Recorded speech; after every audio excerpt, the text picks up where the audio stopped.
Yo, yo, yo, yo, yo, yo, yo, yo, yo, yo, yo. What's up, my people? What's up, my people? It's your boy, Jason Gooner. We're back in the building. You don't know.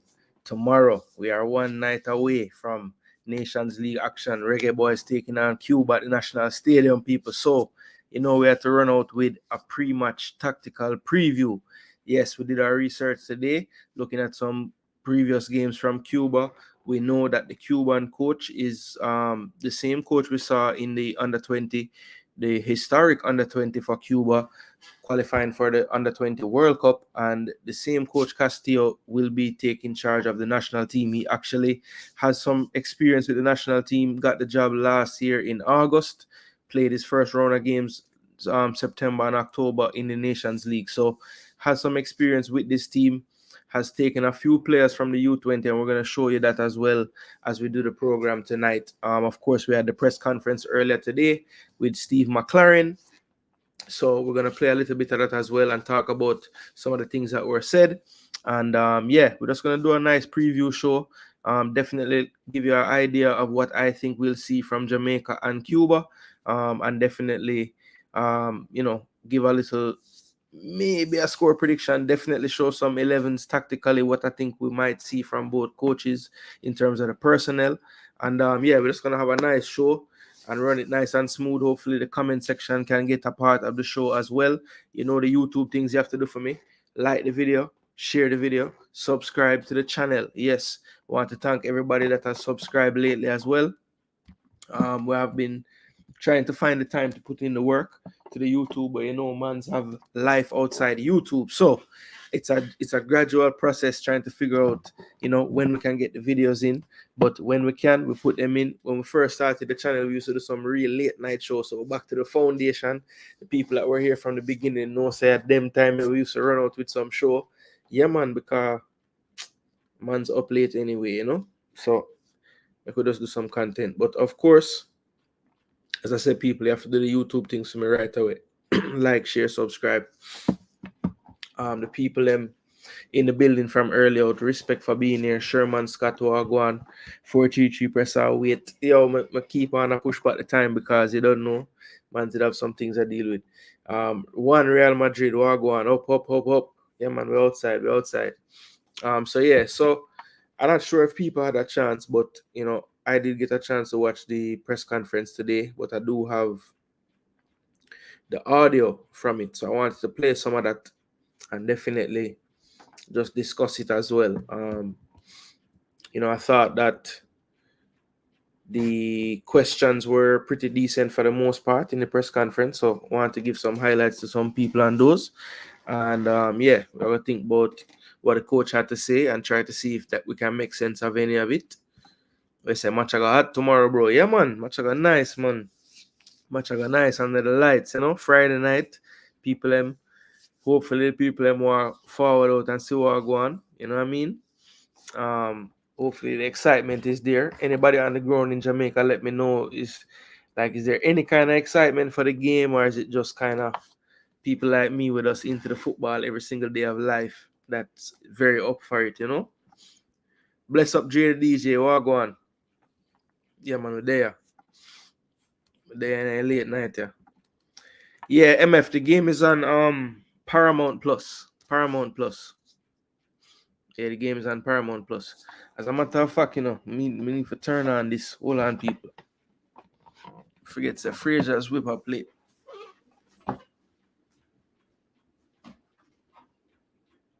Smash the like button, people. Smash the like button.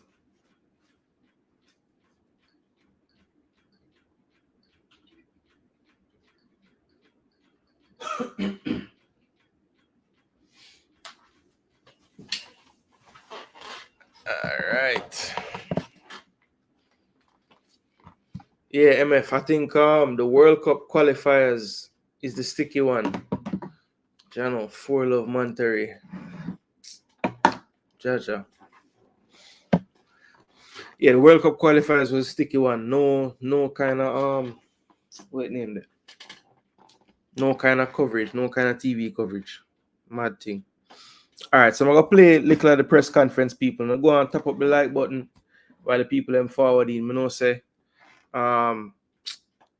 in Ryan did I do a show, but it looked like him kind of tired out. So it's all right. I start my show, and yeah, people let me start forward little. All right, everybody. Good morning. Thank you so much for being here. Really appreciate it. This is a pre-match press conference with Jamaica against Cuba in the Concacaf Nations League. Again, I remind the members of the media, please put your phones on silent or vibrate so as not to disturb the press conference. That would be greatly appreciated. And as everybody is aware, this is a new cycle of the Concacaf Nations League. It's now a qualifier for the Gold Cup for next summer in the United States. And as we know, we finished third in the Nations League, our highest ever finish in the competition, as we recorded our first medal in 7 years. Tomorrow's match, 7 o'clock at the National Stadium. Before we get into some questions from the media and a few remarks from our head coach, let me just introduce the individuals here. To my immediate left, we have the head coach of the senior men's national team, Mr. Steve McLaren, and to his... I don't know. The pleasantries, you know? I drop things so.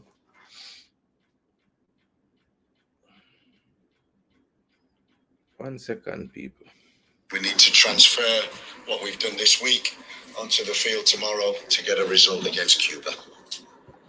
All right, thank you very much, Coach. Much appreciated there. We can now commence the question and answer segment. Please raise your hand, indicate, and we can commence whether your question to Andre or to Coach McClaren. Yes, go ahead, Robert.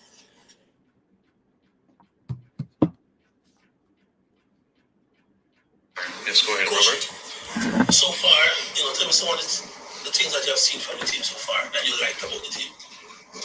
I like the spirit. I like the energy. I like them smiling. They enjoy being around each other. I like the trainings, which is why I've lost my voice, because they put everything into the training session, the intensity, the desire to work. That's what I've liked. We've tried to introduce one or two things. I think we need to keep things simple.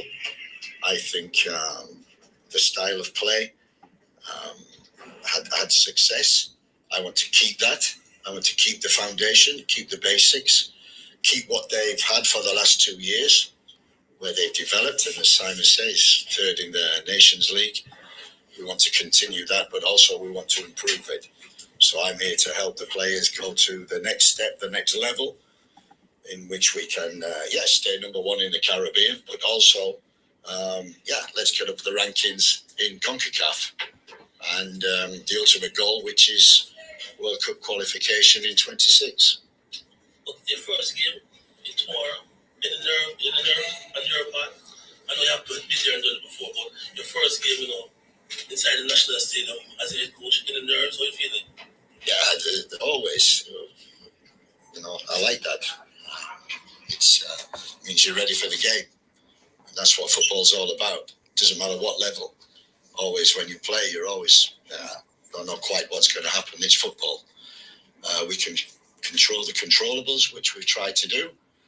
And we've tried to introduce one or two things, keep things simple. And I'm going to concentrate tomorrow on the performance. If we get the performance from the players, normally you get the win. That's what I'll focus on. All right. So, as a part of the title tonight for the show, we have basically a heading, and it's a continuity versus implementation. And just now you already mentioned, there's a few things that he would have, put across to the players this week in training. But at the same time, you don't want to overdo it going into a game, so few training sessions. So, I think it was imperative that he understood that the players are at a certain place right now based on what they were doing with the previous coach. And it doesn't make sense for him to come in and just change every single thing right away. It would have to be something that he implements in stages. So the continuity versus implementation balance, to me, that's going to be a one to watch as you move forward. This first window, I don't think you can expect so much change. Hopefully there is some, because certain aspects of Hallgrimson's style, most Reggae Boyz fans, I would say, weren't all the way pleased. So we want to see some difference, but there has to be some kind of continuity, because the players would have been on a certain trajectory, on a certain path. And besides the Copa America, I would say the results have been pretty decent, for the past few years. So, yeah, I think that's going to be interesting to take note of people. How similar will it look, and how long will it look similar? How quickly will it change? All right, that's something to watch. All right, any other questions? Howard Walker? Coach, Howard Walker from Our Today. You are an experienced coach. How would you describe yourself? Are you an attacking coach, a defensive coach? How would you describe your style of play? Or what would you like to implement? Well, I try to be a winning coach, because winning keeps you in the job and helps you develop and helps you go forward. So I'm quite a flexible, adaptable coach. I like the fundamentals. I like the basics. I like people knowing their jobs, doing their jobs, working hard, having good attitude, being hard to beat. I think that's the platform of all performances. If you're easy to beat and you're too stretched and you can't defend, you don't win football matches, or not enough. So that is what the team have got. That's what they've developed over the last 2 years under the last coach. And I like that. Gives us a platform. We need to build from that platform now. In terms of formation, though, what's your preferred formation? That's adaptable, that's flexible to the players that are available. So it depends on the players, depends on the opponent also. So yeah, we've introduced one or two small things, principles, non-negotiables, which we must have in a game. And it's not going to be easy. It's not going to happen straight away. We're going to have spells where maybe we try to build up, but we make mistakes. And, Andre is central to that. And, I take responsibility for that. So the players, we want them to play. We want them to, be able to deal with the ball, handle the ball, control the game in possession. So not just have a transition game, but to try and have some control, which is in possession, control the game, out of possession. You're in good shape, good formation, hard to beat. Thanks, Howard. Donald, then. Yeah, so a couple of things there, right? The last part of the answer, something that I've been stressing when we play any team, but mainly the Central American teams that keep the football. We need to figure out how in spells of the game to keep the football as well. Take some control of the football, take some control of the game. Yes, our strength is raw pace. Everybody knows this. But I think, the way how you get that defense to really open up the spaces in behind, you lull them to sleep with some passes. You have to make them chase the game as well, so that they don't have all their energy when they get the ball from us. So that part there where he said controlling the game, I really and truly agree with that. And he said, yes, we're going to have transition plays. Yes, we're going to be great in transition, but you have to also control the game in order to control the football, control the possession, control the tempo. And then when you change that pace now to the speed, it is so much more effective instead of trying to go speed every time. So very, very happy with that aspect of the answer just now.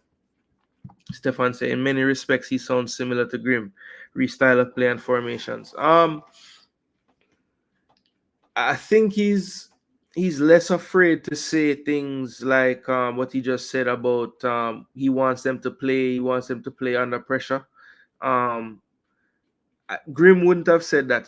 Some of the other things he said, Grimm would have said, like, a good shape, in and out of possession, set up to defend, ready to defend whenever, in whatever situation in the game, the phases of play, the different phases, defensive transition, offensive transition, all the phases basically. So, yeah, I think they're similar in certain aspects, but I do think that you can hear from his tone that he's probably a little bit more adventurous as a coach. I will hear that some more as the press conference goes along. Welcome to Jamaica. Donald Oliver from Sports Fans. Over the next 18 months, I'm not sure how much of a Harry Potter person that you have to become to lead this team, but let's see what happens. But in regards to tomorrow's game, first game against Cuba in particular, is it that you would be more of a coach tomorrow, where the handbrake is up, or you're going to be asking your players to express themselves more as you observe, as this is like a litmus test for you? You're absolutely right. It's a test. It's the first time I've worked with them this week. I can't fault their attitudes and the work and the attention they've given to the detail we've given them. So I can't fault that. But you're absolutely right. It's more a focus on the performance. And it won't be perfect. I know that. Over 90 minutes it won't be. There'll be ups and downs, and good spells, bad spells. But I want to see just some of the things that we've worked on. That the players are taking that on board and the team is developing in that, but also keeping the structure which they've had for the last 2 years, and just help them develop from that. Because I think if you want to compete, you want to stay number one in the Caribbean, you want to get in the top 3 of the Concacaf rankings, then you have to develop your game. And we've worked with the players, we've talked with the players. How do we develop? So tomorrow is the first step. And it's a big step, one in which we need to find a way to win, but also show signs of the performance which we've worked on. Andre, I know that you've been on the sidelines for the last few months. You'd have seen a couple of disappointing results, especially from our standpoint, from the fans' standpoint. Knowing that you're with the squad now at the setup, what's the feeling like here? Because the performance would have been a little bit strange, not only because you weren't playing, but based on the type of performance that you'd have seen. But what's it like being back in there? It's always good to be back with the boys. As coach said, the energy is good, the vibe is right in the camp. And it was tough for me, not being able to be with the boys, especially in the Copa. But I think they did well for the most part, but the game can be defined by small margins, and unfortunately we fall short, but I think we're headed in the right direction, and Steve coming in, and implementing these strategies, I just think that, we're excited and we're looking forward to it, and I think there's great things to come. Yeah, Brian, Mr. Blake. Brian, and then and how are you feeling fitness-wise? Because I know being out for some time and then coming back in, just like your fitness level, everything about that. What are the doctors saying to you? Because like the worst thing we can hear is you're not playing. I'm good. I've played 11 games since I've been back. Quick succession games, but I guess you could say that was a test, and I've passed the test, so I'm good to go. Okay, and Coach, this one is for you. After all the work you did, all the calls you made to get Leon Bailey back, so unfortunate that, you picked up that injury for Aston Villa. Jamal Lowe comes into the setup. What are you thinking? I've been watching Jamal since he was a young player, big talent, and I think he's progressed. Needs to find a home. I think he's found that at Sheffield Wednesday. He's playing very well. I've seen him on the wing. I've seen him as a number 9. So that flexibility we talked about within the squad, that is what you need for sure. And it was disappointing. All the work we'd done to get Leon back, and then he goes and gets injured. But I spoke to him this morning, Leon, and he's in good spirits. It's not too bad. He might be back for the bench in 2 weeks for Villa, but definitely he said he'll miss 1 game and available for the next camp. So we look forward to that. But it's an opportunity for Jamal Lowe to come back into the squad. He's been in before, and he's got to take the opportunity, and he's got an opportunity tomorrow. So, first of all, Coach and Captain, best wishes from the fans for a positive result both here and on the crest. Coach, for you, let's start off with a footballing question. One of the observations of the team going forward in the past has been the long balls that have been deployed. Will that still be a feature of our team? And on the second footballing side, we've always been in very good positions and seem to concede in the last 4 or 5 minutes of the game after the 80th minute. what strategies have you put in place, if you can say, to counteract that so that the team can hold on when they have played so well for most of the game and either end up with a draw or not see the game right through to get the 3 points? That's the first question. I got to say, it's a very good question, 2 of them. And I don't call it long ball, I call it the long pass. That's what we're asking him to do. He pass the ball. If it's long, if it's short, it's a pass. And you need the long ball. Sorry, you need the long pass. Occasionally in a game. And we've talked about that because in the modern game of football, it's changing. Tactics are changing, and players and the teams are pressing hard. And they may leave space behind. Therefore, what do? You play into the trap, or you play a long pass in behind the defenders. You have to have every strategy. You have to be able to do all the things. And I think that's what I'm not saying we're trying to develop all the things, but we're trying to vary our game so that we can play. We've got that structure, but also, we say to Andre, in the end, no risk. No risk. If it has to be a long pass, has to be a long pass. We've got Antonio up front. We've got Shamar Nicholson up front, who are big and physical. We got speed. We have to use that speed. How do you use that speed? Use that speed by exploiting the space behind defenders. How do you do that? Then quickly you have to have a long pass in behind. So it's a great strength of the Jamaican team, in which we're good on transition, but we want to develop that into more possession. Second question, in terms of the last 10 minutes and conceding goals, actually we talked about that yesterday. Yeah, before we talk about the second part of the question, first part of the question, right?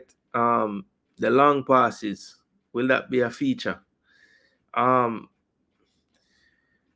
Look, when he says no risk, I don't think, if you're gonna say no risk, then you might as well just tell us that it's gonna be a lot of long passes, as you say, because playing out and playing through pressure is risky in a way. I mean, it is a bit of risk, but if it's done properly and done well, once you beat that press, the quality of the type of opportunities you'll be able to create increases so much. If you can beat the press with precise passing on the ground and moving through the thirds and the channels with possession, and I mean, solid possession, not a kick up the field and the percentage, 5-0 Monterey. The percentage of us keeping possession decreases. No, I'm talking about playing through the pressure. Yes, some of the plays and passes might be risky, but if the players believe in the process, believe in the space, that they know where the space will be, if they move into the space properly and quickly enough, then it's just up to execution after that. But yeah, the fact that he says no risk, then, it might be a lot of reverting to type. My hope is that way, at least vary it, because I agree with him. You must stretch the defense at some point. Why for that? But you must play that pass, that diagonal, and it's a long pass, because there can be long passes. They're not all just hoofs up the pitch. Waiting to see if Bailey will miss any games for Villa if he doesn't have throwing stones. He say, well, I think he's gonna come up. Say he spoke to him. Pointed out that fact to me. And this is what I said to the squad. Football is not about 11 players. It's about the starters and the finishers. And the finishers have a more important job than the starters because they have to finish the game. So subs are important. There's 5 subs now. So in a situation where you're winning a game, you're losing a game, it's important that the squad, the players on the bench, part of the squad, they impact. And that's also what I'm looking for. So I'm not just looking at how we start, how we develop through the games, how we take half time, how we take instruction, how the bench affect the game, make an impact, so that we don't, if we're 1-0 up, we don't concede in the last. Sorry, people. Concede in the last few minutes of the game. The sign of a good team, and we've said this, the sign of a good team is we keep going and we score in the last 10 minutes. So we may be down, we may be drawing, but a good team stays in the game, finishes the game, and scores a winning goal. But also make sure that it doesn't lose the game as well. Can you tell us what's the difference between your first day as England head coach and your first days as Jamaican head coach? What's the difference for you? Well, basic difference is there's probably 3, 6, 9, 12, 18, 20, 21 players in the room, and that first day with England there was about 200. All right, let's go to Roger and then Jerome. Yes, good morning. Just a quick question for Andre and then we'll quick one for Coach. Andre, what was the general sentiment in terms of when you guys learned that Steve McLaren will be taking over the reins? What was the general sentiment of the squad? I mean, it was a bittersweet moment. You know, Emmer came in and he did a good job. You know, he definitely take us to another level. You know, but things happened. You know, and when it was Steve time, you know, obviously who didn't know him had to do their research. You know, immediately we realized that we were getting somebody with a great pedigree. You know, so everybody was excited, as I said before, and we're all looking forward to it. You know, that we got a chance to meet and work together. You know, we're just excited. You know, it's great things to come. Okay, Coach. Cuba is ranked 163rd in the world. Before I play that one, anybody was surprised by that answer when he said, you know, when Steve got the job, people had to do their research. I mean, I guess not everybody would know who Steve McLaren is, I guess. But I don't know. Maybe it's the age, because I'm a bit older than the player, so maybe that's why I would more know who Steve McLaren would be. But the fact that he's in football currently, I don't know if that changes anything. I don't know. It's good though. It's good though that I would think the players would do their research. You know, I'm sure Andre did. He's a seasoned pro, so you know, if he didn't know him, which he didn't say if he knew him or not, you know, he just said people did their research. So I wonder which people he's referring to. There's a general sentiment that, you know, this should be at least a 5-6 little win. Not certain how much blindsided are you in terms of what to expect from the Cubans, but what Man said 5-6 nil easy. Working with for that game. What would be your general sentiment and expectations heading into that game and coming out of that game? I think the first expectation is, like every game, we plan to win and we expect to win. So that's the first message to them. And then go out and win. That's basically it. Cuba will be a difficult team. They performed very well in the under-20s Concacaf Cup. They're developing. They've got quite a few resources now. So their game is developing, their coaching is developing.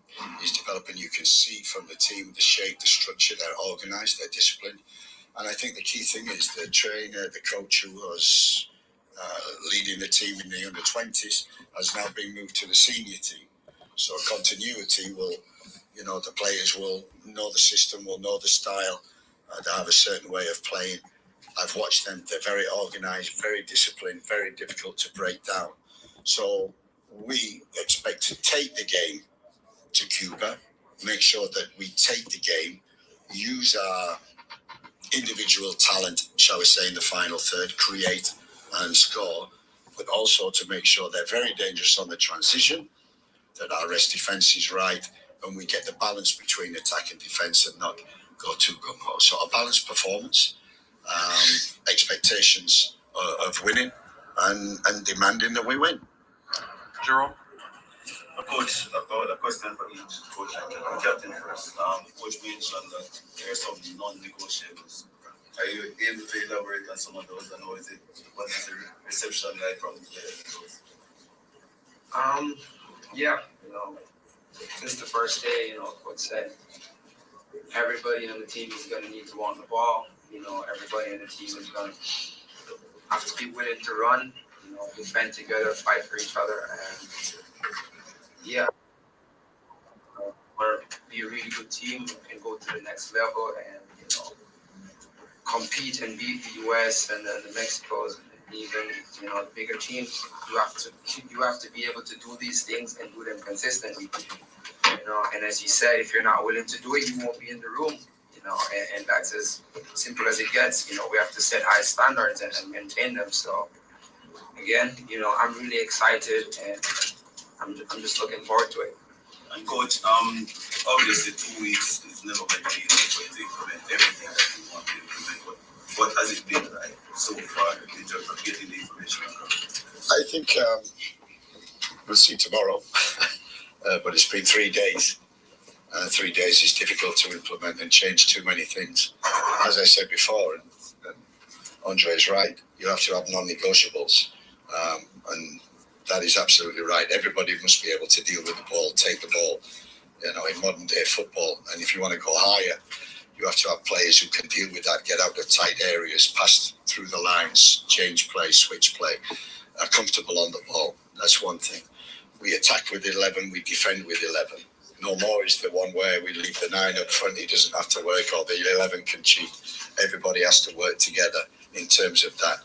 And I think the key thing is consistency. If we get consistency in them areas, then we get results on a more level basis. But as I say, it's a process, and it's great. The process started on Monday. Couldn't wait. We're out on the grass. That's where the players want to be. That's where I want to be. That's where we want to be tomorrow night in these big games. Next week against Honduras, hostile atmosphere. This is why we're in football. People said they were a little nervous. Of course, the anxiety because it's football. But that's the beauty of football. That's why we're in this sport and play it, to make sure that we consistently, day in, day out, game in, game out, get the non-negotiables, and we'll be okay. We can take Mario and Eddie, and then we wrap up now. All right, Vision TV, Coach. A few practice sessions. Have you scheduled and not started it yet? Yep. You have a follow-up, Eddie? All right, Robert. Coach, like you said, the first game tomorrow, what will be your word to the fans? As a lot of persons are reluctant to come out and, still reluctant to come out. What would be your word to the fans about, supporting this team? I think one of the goals we talked about when we came in was we want to fill this stadium. We want to fill it. And we're not doing that at the moment. And the players don't like that. I don't like hearing that. I want all the support that we can get, because that's why we play out there. That's why we go out there, for the supporters to play for. Yes, for each other. Not for the coaching staff, but for each other and for the supporters. There's nothing better than a connection. And I want to emphasize to the players that the connection we need with the fans, we need to start tomorrow. We need to, we talked about, what is the culture of Jamaican football? What do they want to see? What do they want? So we want to do that. Give them what they want, but also win, because I know Jamaicans, they want to win. They don't want to finish second. They don't want to finish third. They want to win. And we all do in football. So that's the key thing. And the fans, it's up to us. And it's up to performances and results to get to that level and build the crowd up. All right, last one over here. All right, Ronnie Sullivan, Sports Coach. I just want to ask you about, your club career well documented, and your stint with the England national team. Speak to me about the differences between international football and coaching at the club. Somebody said this week, it's a lot of work that we're doing, that we're getting into the day. And I said at top level football, that's every day. And that's the difference between international football. You do get a break. But the camps, camps are really intense. You really have to work hard. You really have to get the information right. You really have to get the strategies right. Whereas club football, I call it relentless. At least with the camps and international football, you get a little breather in between, and then another 10-day camp, you've got to go again. So for the coaches, there's that rest. For the players, unfortunately, it's 24/7, 365 days a year, because they're doing both. And football at now, this level, and the level that they're playing at, it's intense. And the pressure, people don't realize the pressure. They don't realize, especially with mental health nowadays, since COVID, that mental pressure and that mental health has become more apparent. And people are coming out and realizing that, you can't hide in the shadows with the pressure and the stress and the anxiety and no support. You have to come out and talk about it. And I think modern society is providing that. So I had it for 2 years. Manchester United, it was relentless every day. And travel 65 games in the year, travel to Europe, back next game 3 days later, preparing for that. And the preparation, the detail, it's intense. So at the moment, I'm enjoying this camp. It's back to where I get a breather. They carry that on, the pressure. And then in another few weeks, we meet again. Thank you very much, members of the media. Thank you very much to Andre and Coach McLaren. Training starts at 10 o'clock, so the first 15 minutes. All right, so that was the press conference earlier today, people. So, yeah, I mean, look, a lot of things were said then. We heard a lot of great things from Hal Grimson in his first few press conferences. I wouldn't say we were blown away by much that we saw from him. He did have a way to get results in the end. We were solid at the back for the most part.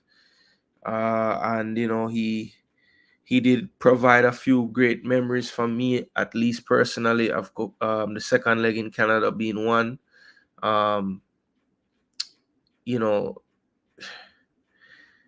Just sometimes I wonder, how different could it have been if we showed a bit more bravery in a few matches that we played and lost, especially against some of the better teams in Concacaf. But look, the past is the past. We look forward to the future now. So this program is dedicated to the match tomorrow. And of course, Jamaica will not be playing themselves. So, on this channel, we always like to give time and give a look into the opponents that we're going to face. So the first thing I want to do, people, before I do that, first thing I want to tell you, you guys not doing a good job on the like button for me, people. Smash the like button for me, people. We're only at about 20 odd right now. That can't really work, people. We need more than that. So yeah, we need to let's get the video up to about 30-40 likes. We're gonna be going for a bit longer now, people, so you guys have some time to get the likes up and be a part of the conversation as well, man. Drop your questions in the comment section. Anything you hear me say you're not really agreeing with, let me know as well, and we can flow from there. But now, for right now, what I want to do is show you guys the actual. Well, first, before I do that, I want to show you guys the Cuba under-20 squad that just recently made it to the World Cup. And the reason why I want to show you this squad is because it's the same coach coaching the national team who we're going to face tomorrow. And this coach, I thought, did a really good job with his under-20 team. And he basically has decided to bring quite a few of the players up. So let's look at their last game in the tournament, which would have been the final, actually. No, wait.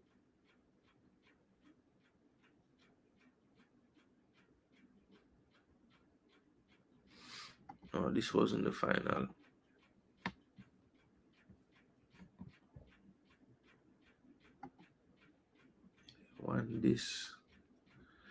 They lost in the semi-final to Mexico.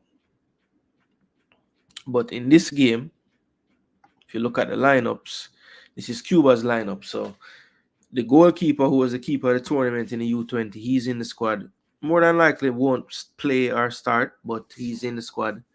Elvis Casanova, the right back, I thought one of the better right backs in the tournament. He's in the squad. Was in the squad previously as well. Leandro Mena, huge player. I mean, he doesn't look like he belongs in no under 20 tournament. He's in the squad as well. Karel Perez is his centre back partner. He's in the squad. He's in Costa Rica playing for Alajuelense. Then we have Chavez. He didn't make it the step up. Torres has gotten caps with the national team before, but not in this squad. Rodriguez didn't make it. Anel Casanova, who plays on that right side with his brother, his twin brother, he's in the squad as well. Michael Camejo, he's in the squad as well. And David Perez. So I think out of this starting lineup, I want to say 7 of the players. 1, 2, 3, 4. 1, 2, 3, 4, 5, 6. Yeah, 7 players. 7 players. And also Marcos Campos as well. So 8 players from this team are in the national team now. So talk about trying to, move the team forward.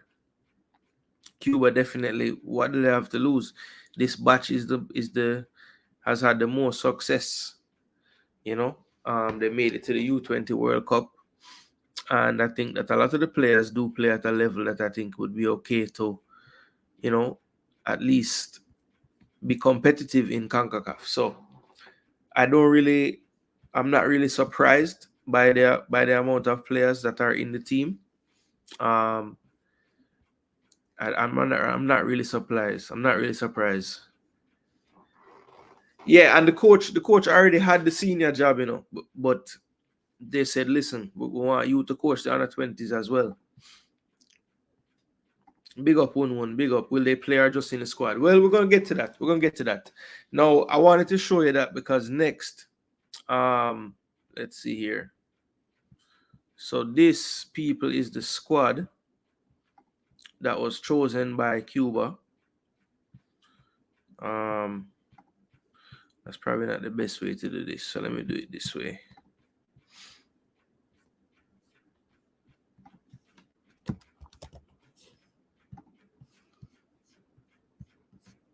All right, so there we go. Get this on the screen.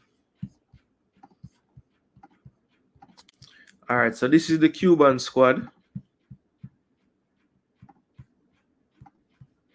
Onel Hernandez on the screen. Norwich City striker. But let's look at the porteros, our goalkeepers. Raiko Arozarena, more than likely will be the starter. He plays in the United States for Tampa Bay in the championship. Nelson Johnson. Oh wait, this is not the right one. This is not the right one, people. Sorry, this is not the right one. Let me go to the one that is the new one. 1 second.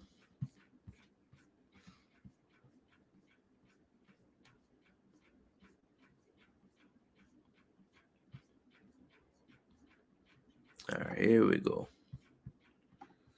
Here we go, people. Both showing a totally wrong team to write it. All right, here we go. So this is the window. No. All right, so this is Liga de Naciones, right? Porteros, Raiko Arozarena, now with Las Vegas, was at Tampa before in the championship, just the same. Ismael Morgado, Rancho Santana in Nicaragua, and Jordi Hodelin from Guantanamo. And Guantanamo is in Cuba, and Hodelin is the U20 goalkeeper who won best goalkeeper at the tournament. Arozarena more than likely will be in the goal. He's a starter, and he will probably be in the goal for Cuba. Then defenders now, we have Alejandro Delgado, plays in Nicaragua. Junior Perez plays in Guatemala. Daniel Morejon plays in Costa Rica. Orlando Calvo plays in Costa Rica. And that 4 right there, people, is who I think will be the starting lineup in the back. Karel Perez plays for Alajuelense. It says U23, but he has made some appearances with the first team as well already. He was the captain of Cuba's under 20 team. Then you have Mario Peñalver, plays in Nicaragua. Leandro Mena, another U20. He was a starting centre back beside Perez in the tournament, and Elvis Casanova, the starting right back in the tournament. So more than likely, all of those U20 players will be coming off of the bench. If there was one out of all of those that I could see getting the start, it would be between, for me, Perez and Mena. One of those two. Elvis potentially maybe, but step up might be a bit much. So I would say one of the centre backs, Karel Perez or Leandro Mena. Those would be the two that I would think have a chance to maybe start, but I don't think they will, to be honest. But we shall see. Mediocampistas, that's midfielders. You have Karel Espino, plays in Guatemala. Ray Rodriguez plays in Nicaragua. Dairon Reyes plays at Inter Miami 2 in the United States, of course, MLS Next Pro. Young player as well, just missed the cutoff to play that U20, that's a bit old. Yasnier Matos plays in Guatemala. Diego Catasos plays in Italy. Michael Camejo, saw him at the U20, the number 10. He plays in Cuba for Habana. Marcos Campos, also in the U20.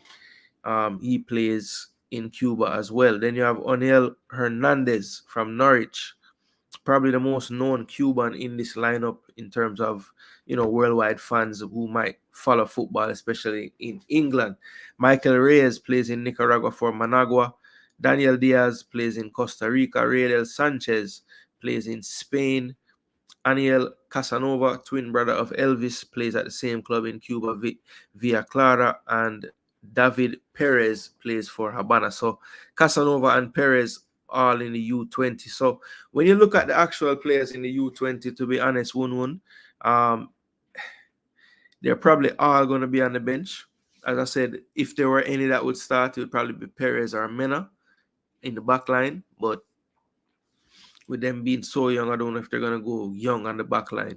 And they have decent defenders who can start. So, I don't think any of them will start. But they will, more than likely, a lot of them will get game, though. For sure.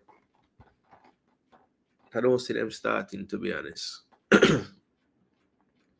But that is Cuba's team, the squad. Basically, a lot of youth in there. When you look at, and I will show you the prospective lineups that I think will start the game. But when you look at their team, I do believe that there's a decent mixture of youth and experience in there. I think it's definitely leaning more towards the youth, to be honest.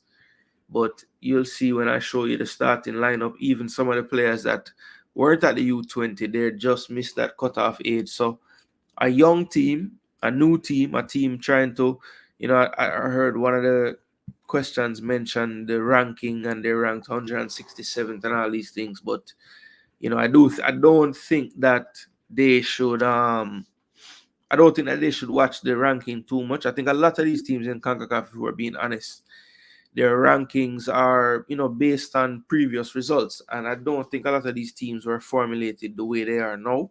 I think we're seeing evidence of that with Suriname in CONCACAF. Their ranking is going to take a while to catch up to their actual quality of the players they do possess. And I think, while I don't think Cuba is quite that level in terms of who they have recruited, I think that the development and the speed at which they're developing their actual homegrown players, you will see for a while the ranking doesn't really match how good they can play. I mean, even look at the other day, we just played Dominican Republic. Now, if you want to bring the argument of maybe that squad wasn't the same level as this one now, then I understand that argument. But at the same time, even if Dominican Republic played us and our team was a better strength, you could see the quality of Domrep in terms of how they possess the ball, how they pass the ball, how calm they are under pressure, and the solidity in their backline. And we didn't create much in that game. And again, I know the quality might not have been where it could have been, but at the end of the day, that system and the way they play, to me, it's very similar to how the problems that Cuba will pose us. I think the difference with this Cuban team, based on the coach that I saw, they might even be deadlier on the transition than even Damrep was. So, we'll really have to be, locked in, paying attention. I think in the wings especially, they possess a lot of speed. And we're gonna have to really be switched on for the transition phases of the game. So that is the squad for them. Just as a refresher, people, I want to show you guys the Reggae Boyz squad as well. Everybody should know it by now, but let's just take a look and just remind ourselves what that looks like. Funny enough, the same place that I found the Cuba squad, they had the Jamaica squad posted on it as well. So they must see what I go on. All right, wouldn't say they played well, but if they start and we cannot beat them with them players in the team, that will be a joke. For real. Yeah, I don't think they're gonna play though. 3 to 5 players who play locally. Yeah, Stefan, I think it was about a little more than that, because you had basically all of the guys that played the U20 besides one. So seven of them play locally. So the keeper play locally. Mena, Casanova brothers, that's 4. Camejo Campos, that's 6. And David Perez, that's 7. Yeah, so 7 of them. Basically, all the players that weren't in the U20, them play somewhere outside of Cuba. And one of the U20 players already made his move to Costa Rica. So, yeah, so 7 players play in Cuba, and they're all the U20 players. So quite interesting. Quite interesting. All right, let's look at the Reggae Boyz squad real quick. Just again, once and for all, before we start to look at the teams themselves. Because I have a little graphic that I got ready. I thought I would be able to do it in real time, but I'm not quite sure why it's not happening right now. So I have to improvise, people. But this is the Reggae Boyz squad. Of course, we have one change to it, which we'll get to. But Andre Blake, Boyce Clark, Jamali Wade, the keepers, Dexter Lembikisa, Deshaun Bernard, Greg Lee, Damian Lowe, Michael Hector, Richard King, Amari Bell, Joel Latibo there, Ethan Pinnock. Defenders, boy, I take forever to read off the defenders, man. How much that? 1, 2, 3, 4, 5, 6, 7, 8, 9 defenders. Okay.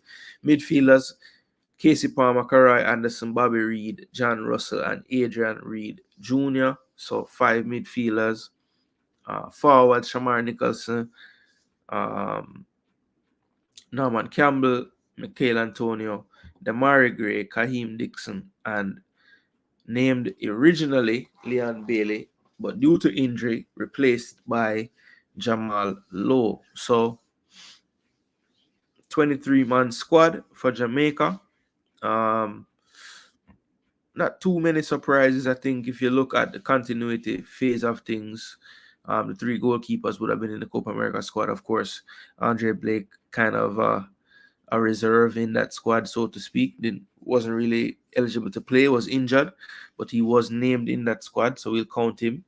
I think all 9 of the defenders were named in the Copa America squad. Amari Bell, of course, didn't play, but he was named as a quote-unquote reserve as well. Then in the midfield area, the only additions would have been Adrian Reed Jr. and John Russell.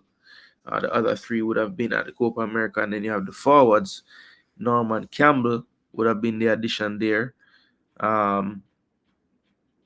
as well as Jamal Lowe. So that's what, 5 out of the 23 weren't in the Copa America squad. So 18 players. So there goes back to that continuity versus implementation, The players that have come in, do you think that they will have a better chance of getting playing time because the coach would want to see some of those things change? That's why he brought them in. Or do you think it's more let's try to go with the players that we saw being used before, and if we need to change it, we can change it? I wonder what the coach is thinking there. One said, Damrep play good football. They're trying to play the right way at all levels. They just lack cutting edge in the final third. Agreed. I agree. I think it will be. I think you're talking about teams playing better than their ranking there. They were coached well at U20, so expect the same. If we turn up like we did under Grim, we could have some problems. But I don't expect that, and we should win, but we will see. I'm more concerned with the style of play than the result. It would be nice to win, but hopefully we see a clear, sensible plan. Well, 1-1, that's something that, shouldn't be too much to ask for, but, you really had to dig deep at times to see what the plan was under the previous coach. I think I kind of knew what his ideas were or what he wanted to kind of do, but I don't think he really got the boys to get it across on the pitch well enough. All right, so let me see if I can figure out why this won't happen, because I could have swear say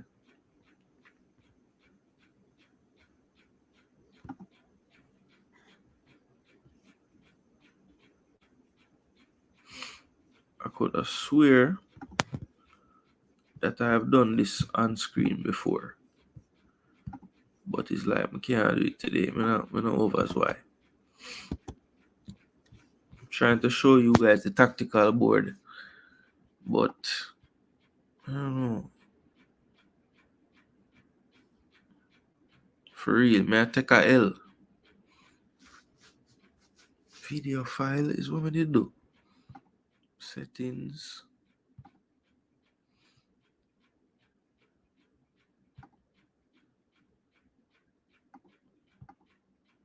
I'll figure it out, people. Because I normally do this before,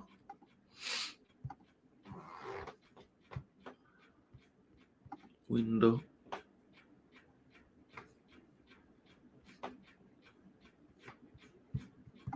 If we do that, that will go crazy.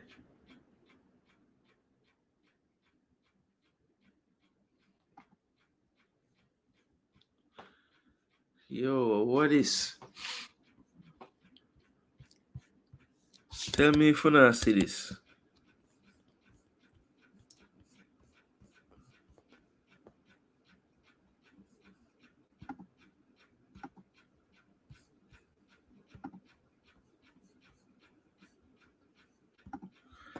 It's actually 8 in a tycoon. When you deep it, 8 of them. Yeah, we just talked about that just now, tycoon. 8 players in it. Even though I think all of them going bench, but yeah, 8 of them in it. All right, let me show you guys this way then. So I wanted to do this in real time, but I don't know what the issue is tonight, people. I need to go back to the drawing board with this and figure out why this won't let me do it, but it's okay. We have contingency plan, So I will show you guys this way. All right, so let me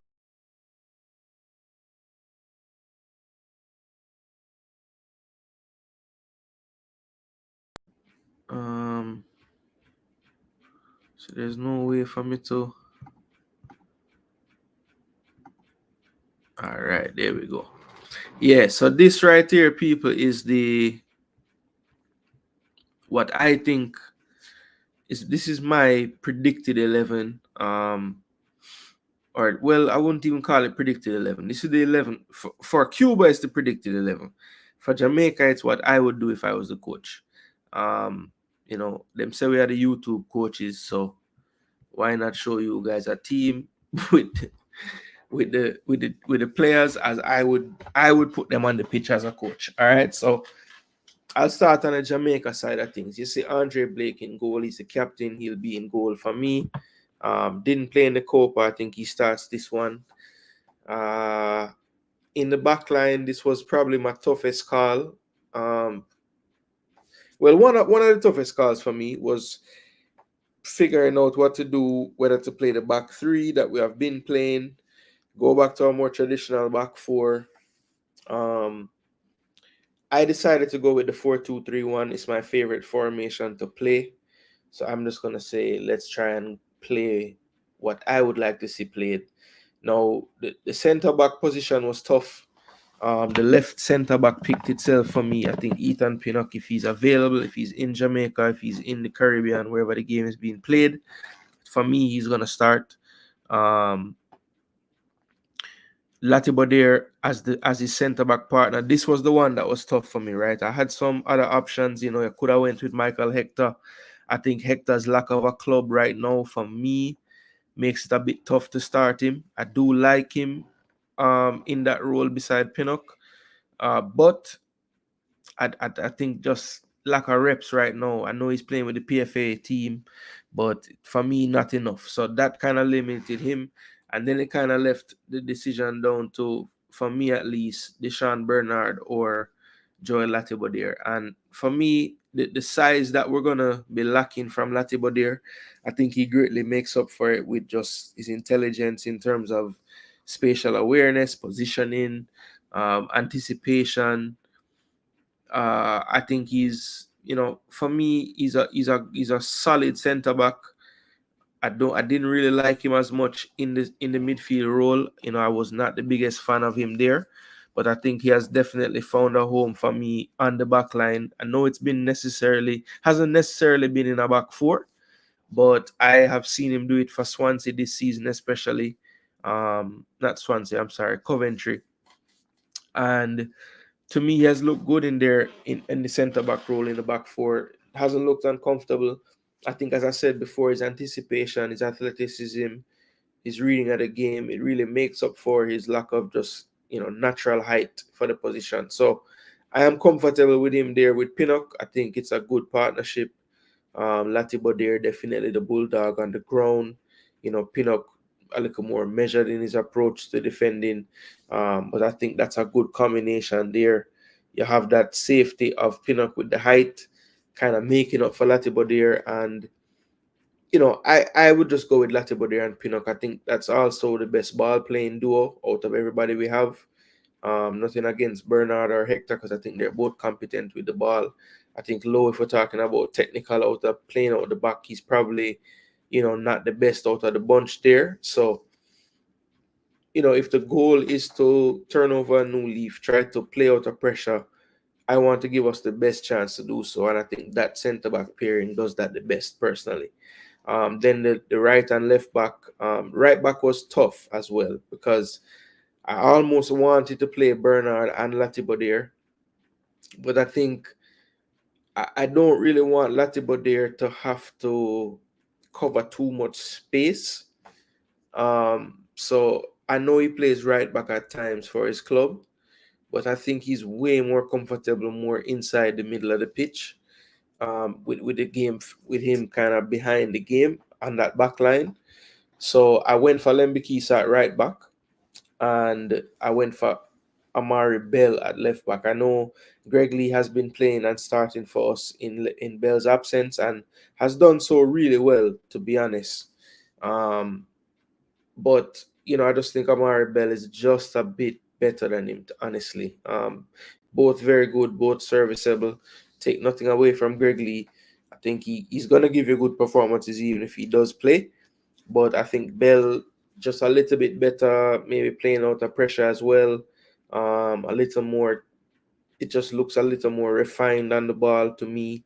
And I think you don't lose much in the defensive capacity. I think Lee definitely is the strongest player, one of the stronger players. But I think Bell, a little more nimble, a little more agile as well. A little bit better in tight spaces. So for me, Bell, the overall just edges it, and I'd give him the start, even though I know he's just coming off of the long-term injury. He has been starting recently for Luton. And I think the last game they played, if I'm not mistaken, was the first time he got through the 90 minutes as well. So, if he can't get through the 90, I understand. And you have Greg Lee there to come in when he gets tired. So that's my starting back four and goalkeeper. In the central midfield now, this is where it was a bit sticky. As you saw with the lineup, or the squad, only 5 listed midfielders. This coach made a point in his first press conference, no more of the square pegs in the round hole, and no more of them things. We're going to pick players where they fit. So for me, there was really no choice other than the two, unless I was going to start Adrian Reed, which I was not going to. So Jonathan Russell and Karai Anderson for me would be my double pivot. If you notice, even on this graphic on the formation, I have Russell just a little bit deeper. I would like Anderson to be the one to have the license to get into the attack more, play more of that number 8 role, 6/8 maybe, and Russell just play as a true 6. And then Casey Palmer would be my 10. So, I think that Casey Palmer is really not going to play his best football until he gets a role similar to what he plays at club level. He recently has gone to Hull City. When he came on the other day for Hull, they dropped him right into that central attacking midfield role as well. So I think that's where teams know they'd get the best from Casey. That's where I would put him. So that would be my 3 in midfield there. And then you have on the wings, Damari Gray and Bobby Reed. And of course, up front, you have Mikel Antonio. So that would be my starting lineup right there. Of course, off the bench, you have some options as well, which we'll get to. But yeah, I think for me, that would be my starting 11. And that's my personal starting 11, people. So you guys, based on this, what you see on the screen, let me know what you guys think about that starting 11. Give me a rating from 1 to 10. I give it 100. But I don't know what you guys would give it. So let me know. Let me know, people. I know we have some options that people could go with, maybe wide. You have the Norman Campbell, who we brought in, having a decent start to the season in Denmark. You have Kaheem Dixon, who hasn't really played yet for Charlton, but just made his move. Bless me. Also, you could maybe not start. You could put one of Campbell or Dixon wide, put Bobby Reed into the center of the midfield, number 10 role. Bench Casey Palmer. I mean, I've heard a lot of different ways it can be done, but for me, that's what I would start. Dan give me a 9, so respect Dan. Never quite get the 100 when I did want, but it's all good. I think it's a good team. I don't want to score it, but not many options to change. Maybe 1 or 2. All right. Cool. Yeah, man. Others in the chat, man. Let me know what you think about the squad. Give me a rating feet. Yeah, man. All right. So while I wait for the ratings, Mr. Make you know, this is what I believe. I believe Cuba will go with tomorrow. I think they'll play a 4-2-3-1 as well. Rosa Reina, as I said before, will probably start in goal. I think Perez and Morejon will get the start in central defense. As I said, if there's going to be any other U20 players playing, it could be one of 2 things. I think Mena could get the start for Morejon, or Perez, the other Perez, Cariel Perez, the captain from U20, he could start at left back for Delgado, even though he's a centre back, can play left back as well. So that's what I think the back 4 will be, though. If they're going for experience, it's on the road in Jamaica. Maybe they will go for the experience. So I think it will be Calvo, Delgado at fullback, right and left, Morejon and Perez in the center of defense. Then you have Espino and Rodriguez as a double pivot. And then talking about pace, they'll have Diaz right and Onel Hernandez left. That is pace in the transition. So I have to be ready for that. Then we have Dyron Reyes, the youngster out of Inter Atlanta. I think he will get the start in the 10. If the coach wants to go with who we trusted in the U20, Camejo might get the start, but I think Reyes is a bit more advanced for Camejo right now, a little bit bigger as well, maybe more suited to the man game. And then Michael Reyes, who scores for them quite a bit at this level, he will probably get the start, the opposite number 9, Michael Reyes. So that for me is the Cuba 11 versus Jamaica tomorrow. As I said, with Cuba, expect solid defense. That number 14, number 16, Espino and Rodriguez. And I'm not sure if they'll wear these numbers, but this was based on what they wore in the World Cup qualifiers, the players who were in the squad. I think that double pivot there, they really do a great job of just supplying that security to that back line.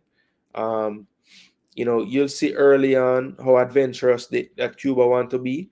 When they transition, they tend to really go for it, especially in that U20 team. You saw both sets of fullbacks getting forward, and at times they were left open. When they played certain teams in that U20, you definitely saw they can be gotten at when they when they get into an attack. If you can pick them off at the right time, they will leave spaces in behind.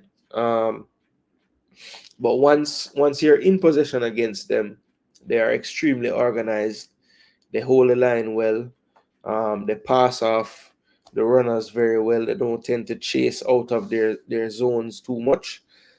So just an organized team, well drilled. But I do think that they have a lot of speed on the counter attack. And not even counter attack, just when they win the ball, how quick they can get numbers forward. That was something that we saw at the U20 level. And I think we're going to see much of the same, especially with the personnel that I see them have. They have really some pacey players. I mean, Hernandez is a rocket on that wing. So Dexter will have to be, prepared for that challenge.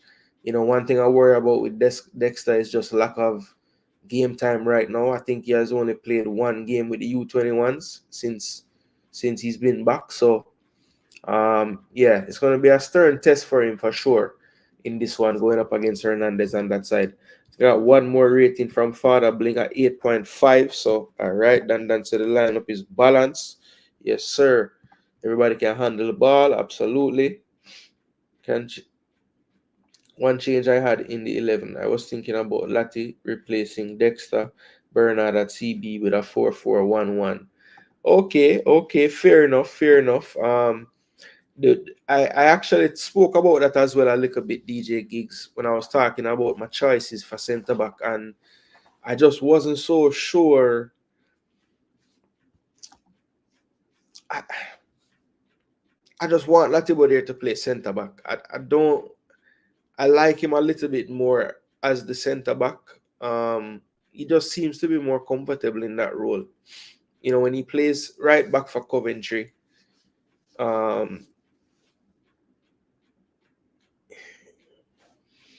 guess he's a very safe right back, and I guess because normally I'm seeing what's the guy's name? I think his name is Van Eywick or something like that, playing right back for them, and his style of playing right back is what more like how Dexter wants to play right back, more like how I would want my right back to play.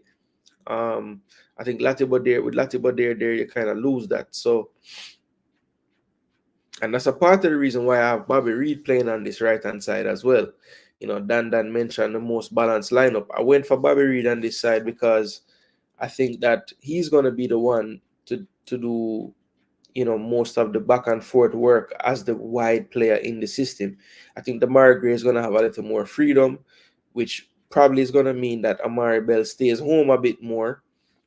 And at times it's going to, turn into a back three when Lembikisa pushes forward. So, there's a couple of ways it can happen if you want to keep that 4. The reason why I wanted Russell to be more of a 6 and Anderson more of a 6 to 8, I think this left-hand side of the defense is going to be a lot more stable than this right-hand side. And so if this guy, Russell, and hopefully you guys can see my cursor, if Russell is going to be sitting more as a 6, that simply means when Lembikisa goes forward and Bobby is also getting into the attack and this side's a bit more open, Russell can drop into the center-back role. Latibo can cover a bit more wide. Or he can just stay home. Latibo pinches this way, Pinnock pinches this way, and Bell becomes the left center-back once we're in that phase when Lembikisa is pushed upfield. So I just like the fact that I shade him this side and I keep him a bit more deeper because I want Lembikisa to have more freedom on this right side. Bell will have more of the cuffs on, saying, okay, half line or less type of thing. You don't bother overlap Gray. Anderson, you have the license to get forward and combine with Gray, but Bell, you kind of sit a bit more. I want to keep that solid back because, as I said, Hernandez can be trouble on that counter. Diaz is speedy as well. So, you know, they have a lot of pace on the wing, and I think that's what they'll be looking for to exploit us. But I don't mind this, you know, DJ gigs. But hopefully my explanation for why is why I never do it. You understand why I never do it. Dan say 4-3-3 defensively. Hopefully we'll see a total different game tomorrow. Yeah, that's the hope. One say I will give it a 9. I would probably play slightly different just because of tactics. I want to get the most from our best players and put help in our weakest area. But in this formation, great team. All right. You picked a good team too, in my opinion, DJ Gigs. Yeah, I swear, if I didn't pick this team, the way he has it is how I would do it. That was the conversation, because I was just a bit afraid of pressuring Dexter with not really playing so much, you know. If he's at right back, you have the option to have Bell bombing forward and Lati tucking in to create a back three in possession. It just depends on tactics. Yeah, exactly. And again, part of the reason for me wanting Bell to be the tuck one and not the bomb one is because I don't want to pressure Bell. You know, I know him forward now and him playing again, but it was a long-term thing, so when I want to pressure him. Team no sleep, yeah man. I had to get it in at some point, JD. The game is damn tomorrow, and I don't have time in the day to do a pre-match, so I had to do it tonight, bro. Yeah. Work off a put in. Say you want good, you know a for run, you know? You know about that, JD. Hardest working in the showbiz. Big up yourself. What time now for you? Morning bells. Yeah, start your day now. Probably gonna tell we say how much steps you gone already? 2,000. That system can turn to a 3-4-3 also. Yep. When Lembikisa go forward, it basically turn into a 3-4-3. One say because our midfield is so poor, you also have the option to make an extra body in midfield when we have the ball. To make it easier to move the ball to midfield and keep possession. That's another option. But the thing is, when you do that now, because remember, you know, Lembikisa, unless you tell Dexter for sit, Latibody really can't move into midfield too much, you know. I remember him going to be like the right centre back once Dexter gone. So, yeah, him have the skill set to move into midfield. But if him do that, I just tell Russell, listen, from Latibody or even reach pioneer level of the pitch, just fall back a little bit, just in case. Yeah, man, we maxed in the building early morning, you know. That's a reason to pick Latte at right back tactically, but just as a pure right back, I like Limp Bizkit more. Yeah. Tactical reasons, yes, but I think the Concacaf game, the transition and stuff, like, no. I think Dexter, it suit Dexter more.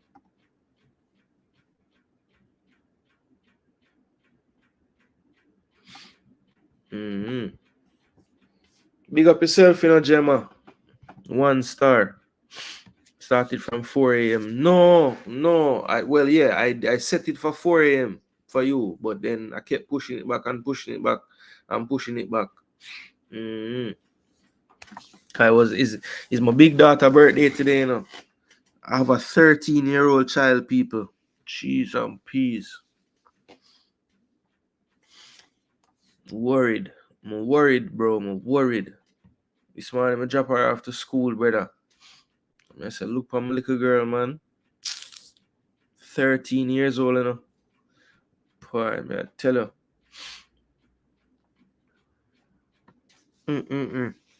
Happy birthday to my big daughter, Gabby, though. Best kid in the world.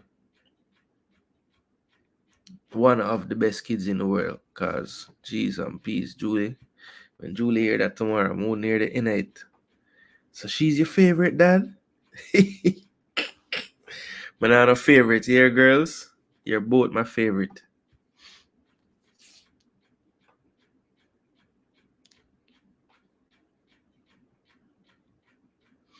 Jano, so when you're team captain, so that means you have to go straight through, sleep after work, wake up for the game. Okay. Well, good luck, one. Look out for you tomorrow.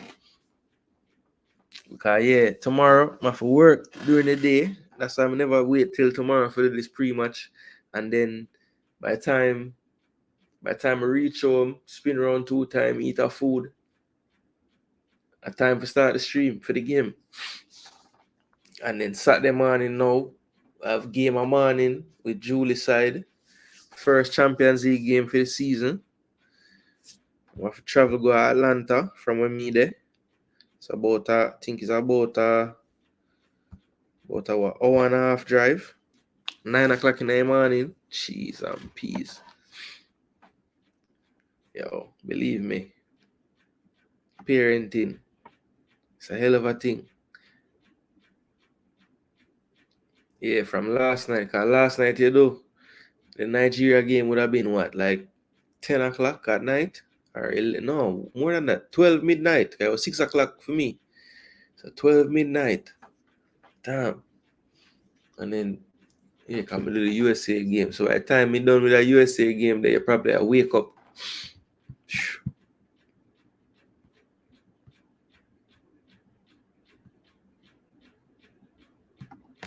Dan Selati can't play right back over Lembikisan. No, dear. No, but Dan, surely there could be some opponents or some games where it could work still. You know, it could work. We Maxi football. Once it's Jamaica football time, I live crazy. Yeah, have to. Cause our time now one like 6 o'clock a morning.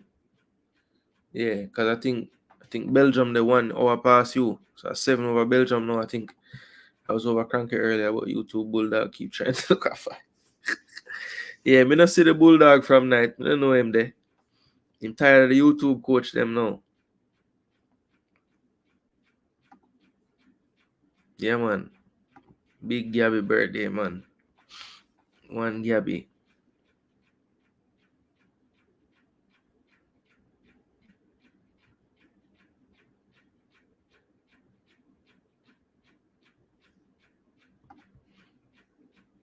Complicated tactics in a straight comparison. I think Limp Bizkit all day. Yeah, I mean, some of the qualities that... some of the same qualities why I didn't love Latibo there in midfield is why I don't love him at right back either. It's like the change of direction quickly. I don't think like Lati is the fastest in terms of like the quick twitch stuff. Like I don't think that's his thing. I think he's a reader of the game, react, go with force to a point and win that ball.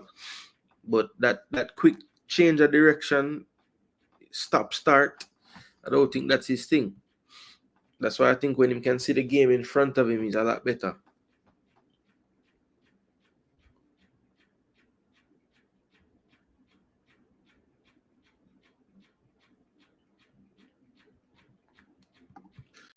Larry is a side back player. I think you mean Lati there.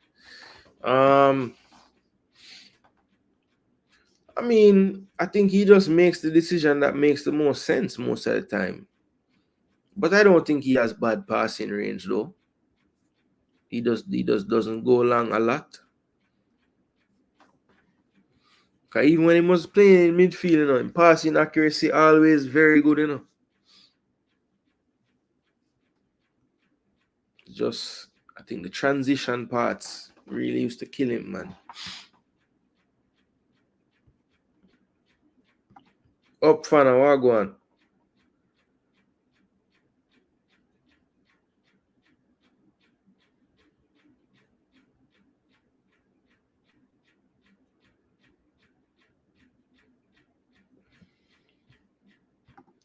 Yo, JD, me not think you're over as well. One not talk about, One not say him want to see the debate with you and Cranky. Him not talk about the YouTube Bulldog right now.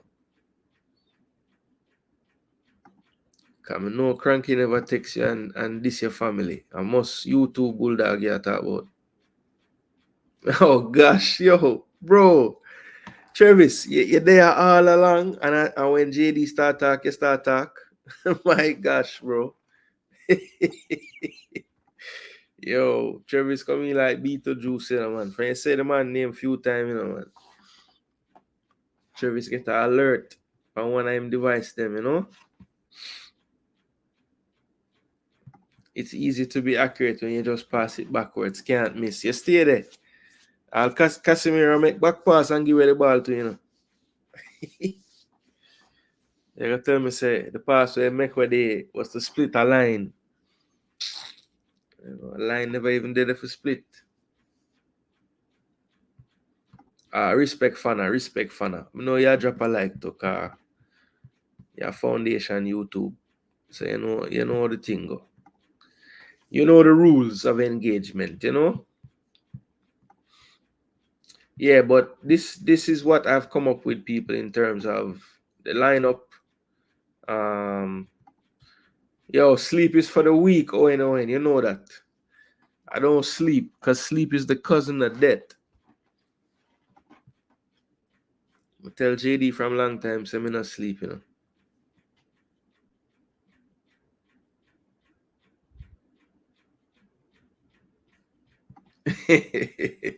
They say it was a forward pass, Duke. And that's the wrong color of the jersey. Yeah, it get the better of a lot of us, you know. Well, not me, but a lot of the people when we see play. But yeah, this is it. And again, yo, I'm so upset that the way it named it. I'm so upset that I can't show you guys this thing, bro. I mean, I swore that the last time I did this, it was just another window and I could just use it, you know. But I don't know what's going on now.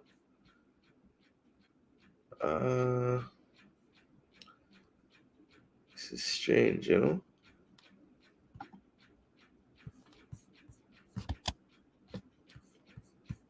Yeah, I don't know why, people. I don't know why.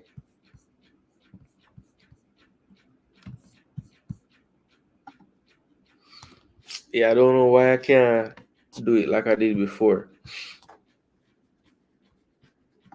No, Duke. All right. I could have swore when I first got this thing on this machine, I was able to do this in real time. So this thing that I just showed was just showing this right here. So, right? I just basically saved this picture to show you guys on the screen tonight.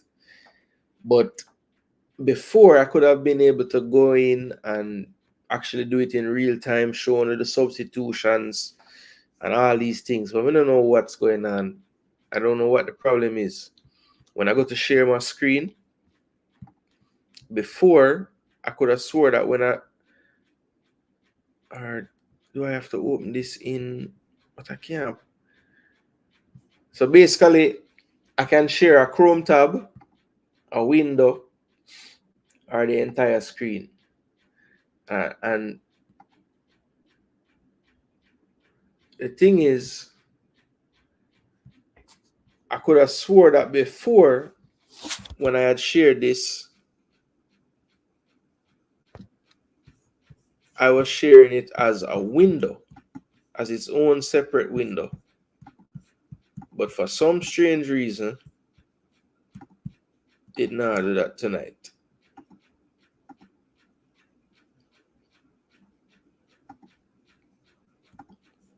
So I'm just a bit confused, you know?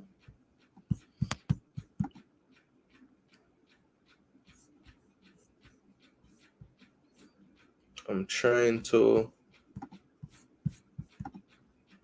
menu, save, open project.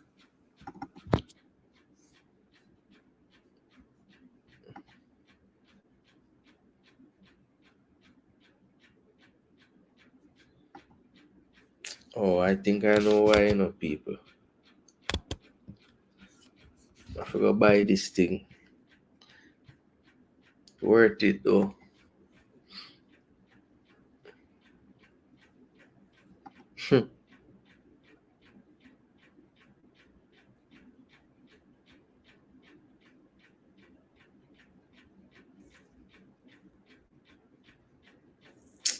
Travis, why?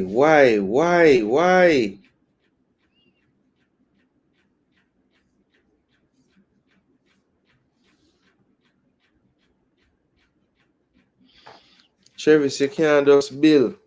The man don't even say anything, you know. Travis, why can't you just bill, bro?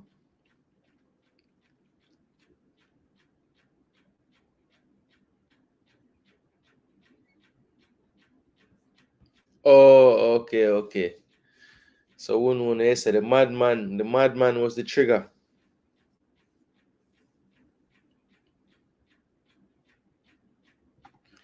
And bless up, you know. Yeah, man. Cousin of death get you. Use a different squad builder then. Yeah, that's true. But me like that one. You so much duck on it clean. Look how I can player them name, design all the jersey. Yo, I'm putting all this work on this damn thing today and yesterday. I know I can't use it. Broke my vibe star. Alright, use a different squad builder then. Fine. Well, the next fool one name again. We don't have no players. You can't find not even one player upon it.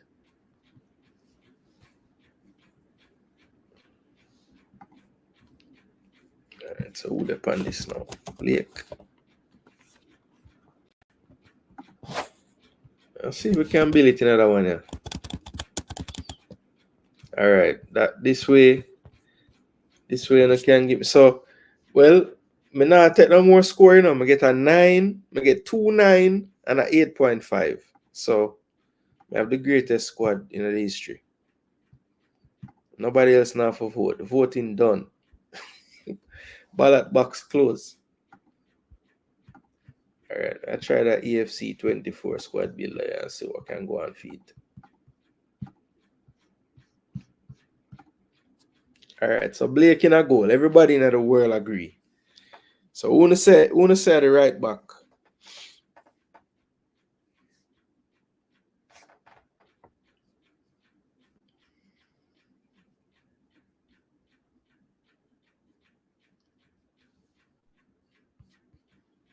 John Star. People argue every day. Yeah, Limp Biscuit. Makes sense. I hope him in the damn game. Hey, man, them give him a 61 star. Bad mind. Bad mind is active.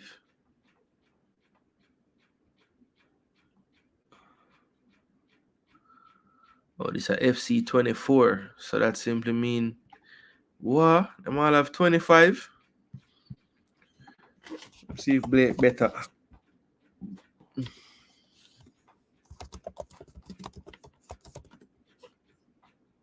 No results found. What?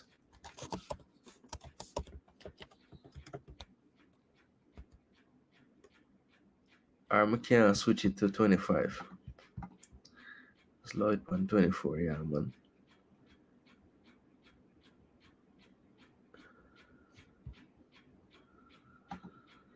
Alright, so Limp Biscuit. Everybody agree there, so I think.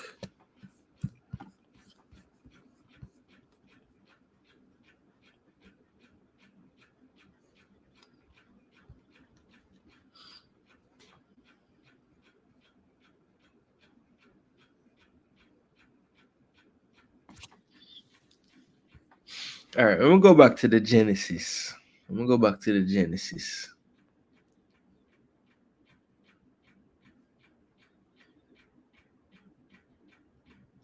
Okay, so the Genesis. So the YouTube Bulldog comment. Okay. And from yourself, YouTube Bulldog, one asks about it, you tell him, okay. Madman Travis talking. No boy can bully me. Okay. For my views.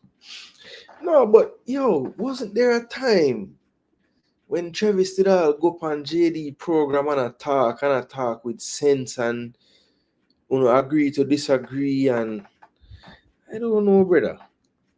Something went crazy. Something went crazy. Anyway, forget about that. I try to build back the team again. But more everybody build the team. All right, everybody agree with Dexter. We soon predictions going to be the last thing. Last 10 minutes or so.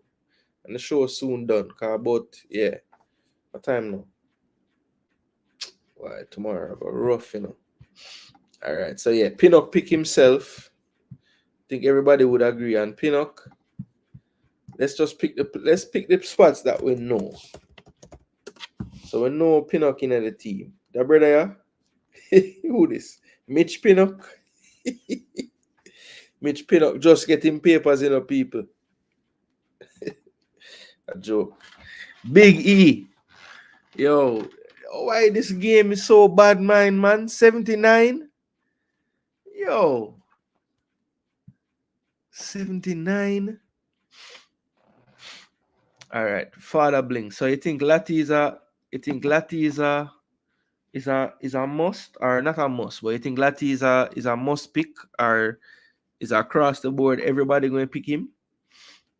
Let me know.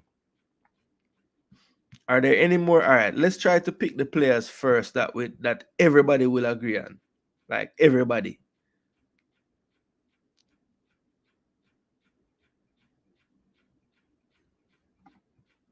Pinnock can either Lati or Bernard. I say Lati, but either way is okay. So that's a few for Lati.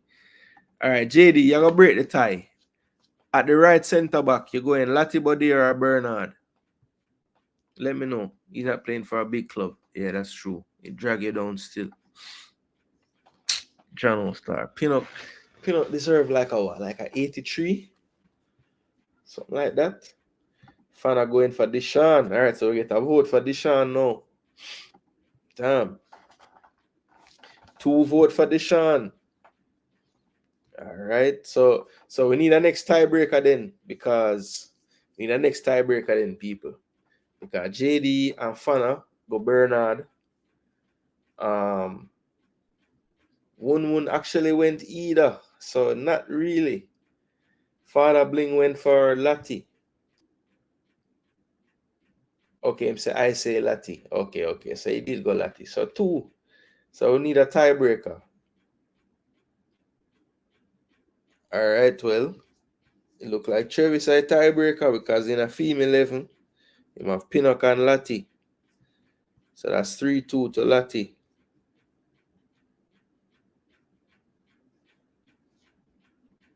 Fana said we all know Deshaun is going to start over Lati. We really do. We know that. Is it the Man United youngster links? Is that why I said that? I wasn't pre in that angle, Deshaun, Bernard, and McLaren. I mean, would Deshaun have been gone already by the time McLaren came with Ten Hag? Maybe would have done a preseason with them or something. I don't know. Damn.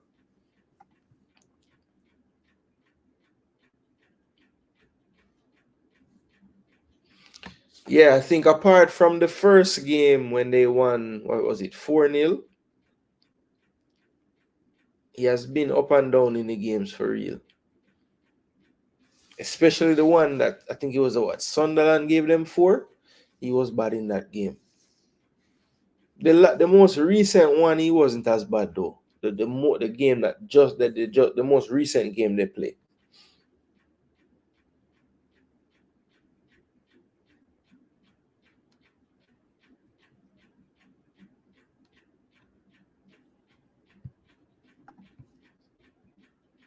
Yeah. All right. Well,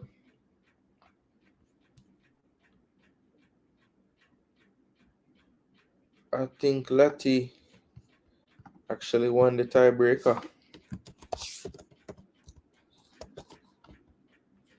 What? Jano. All right, left back. Cause we now pick my team again, More the team different. The team is the same as my team so far. And was trying to break it with the Bernard Latibodier, but Latibodier in the end get a few more votes.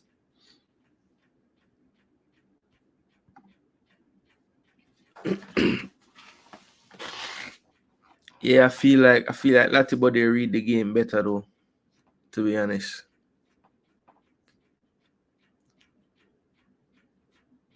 Bernard is good too, you know. Don't get me wrong, you know. I don't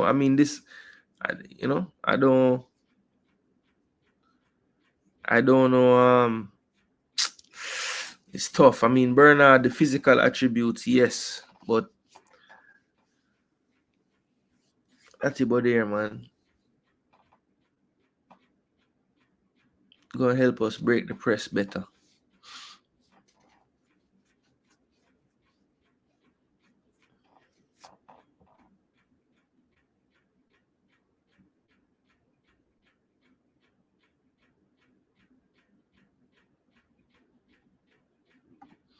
Yeah, 1-1. At that, I just said that a while ago. Him read the game a bit better to me. I think he's gonna help us beat the press better. Just the way how him understands space and the way how he understands that when he gives the ball up, his first initial reaction after passing the ball is where can I go to make an option for the player I just passed the ball to. Not saying Bernard don't do that, but I think Latibodier does that like really well, especially when he's in that deep role in the defense. He'll step into midfield for the 1-2. He'll make a better angle for them to just pass the ball back to him. Then he can recycle and reset to the other side.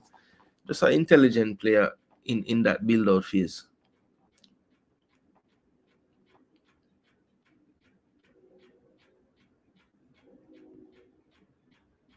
Father Blingo for Bell. 1-1 rate about 3 baller in the entire world. Man marked extremely hard when it forwards to footballers. I don't see us using Lati unless we're using 3 at the back. We shall see. 1-1 said Bell. Yeah, does anybody, any votes for Greg Lee at left back? Any votes for Greg Lee at left back?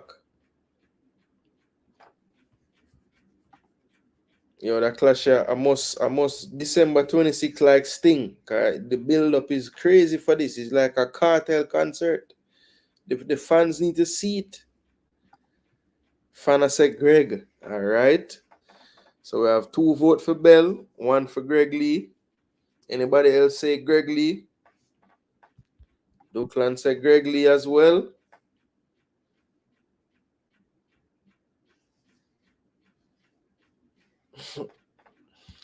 Cranky and JD, 2 miserable people.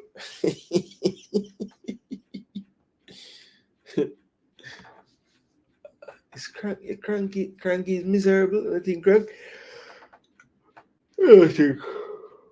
don't think Cranky miserable though. Yes, he can be at times, you know. But I don't know. Maybe he is. I don't know. I don't think so. Won't be any foolish because you're about sensitive people. Yeah.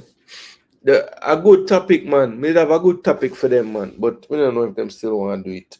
The whole like can fans support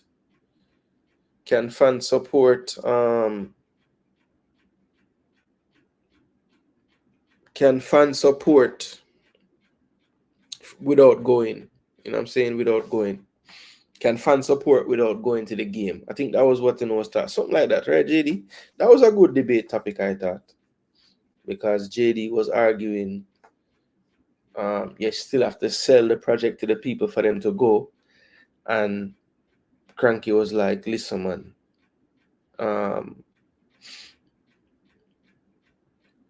Cranky was like, you know, you shouldn't need to. It's Jamaica. It's your team. Let's go to the damn game, you know? So I thought that would be a good look at debate still, personally. But I don't know if them think it's like, you know, a heavy enough topic or whatever. Where you say it in name, Cranky. Yo, you see, because All right, I could have swear said the first time me see him on YouTube, him was using that name as a reference to the Arsenal owner. So yes, me know now that it's cranky, and him say him change it after it's not Stan anymore, it's cranky. But apart from when him want likes, brother, I don't think him really miserable like that. Because yo, the man did have a whole heap of patience with the people them name will work for JFF in the comments, man. Because people love say Travis work for JFF, but him not even so bad. But TikTok and football guru, my word. Them man they just have an answer for every foolishness. Them man they have an answer for every foolishness, I swear. And I can't see somehow I don't even know if I do it by accident or what. But somehow I can't see TikTok comments ever. Only time I see them is when I'm watching a show and the person, like whoever hosting the show, highlight them comment like this and put it up. That's the only way I see it. I guess that means like him blocked me or I blocked him or something. But I looked the other day at YouTube at like people that I actually block, and there was nobody on it. So I don't know if him blocked me. I don't know, brother. But I just know that YouTube nicer because I don't see his comments. So my blood pressure don't raise and those things. But yeah, I say all that to say, Cranky was so patient with the two of those guys, and I think it's the other day I finally see the man just lose it and start cuss. I said, don't get me dark, and the man say I'm gonna quit YouTube for a few days. So that's one thing the two of them have in common, the two of them love play that card there, Yo, me now come back. You don't know see me again. You don't see me again. You don't see me again. This is the last Jamaican content, yo. From the start watch JD, but I don't like me I watch JD now. For them some, yeah. But from the start watch about at least 5,000 times here the man said this is the last Jamaican video I ever gonna do. Yo, at least once a week. At least once a week. Stop your eyes, man. At this morning, me see you run out with Jamaica video. Stop it. I see what you do from where they do, you put Jamaica, but then you drop in Haiti flag in a title, and to make you, because you don't want it look like it's just a Jamaica. Yeah, man, you have a little tactic where you do from where they, man. But you can't trick me, JD. You're a Jamaican, no matter how you love cuss and talk about people say you're not. Everybody know, them can hear it when you speak. You're a Jamaican. And that's why you make the content. And nothing is wrong. Because when you make your Max it content, me over there too. Because it's enjoyable just the same. And you're right. It's a different JD. Or it's a Edube. You get a Edube. Max it don't get JD, them get Edube. Edube. Two things JD won't give up, and they are war with people and KFC.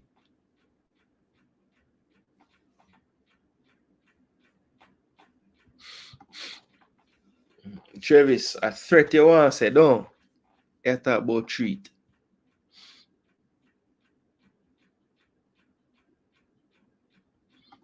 We say no patience whatsoever, only those times only.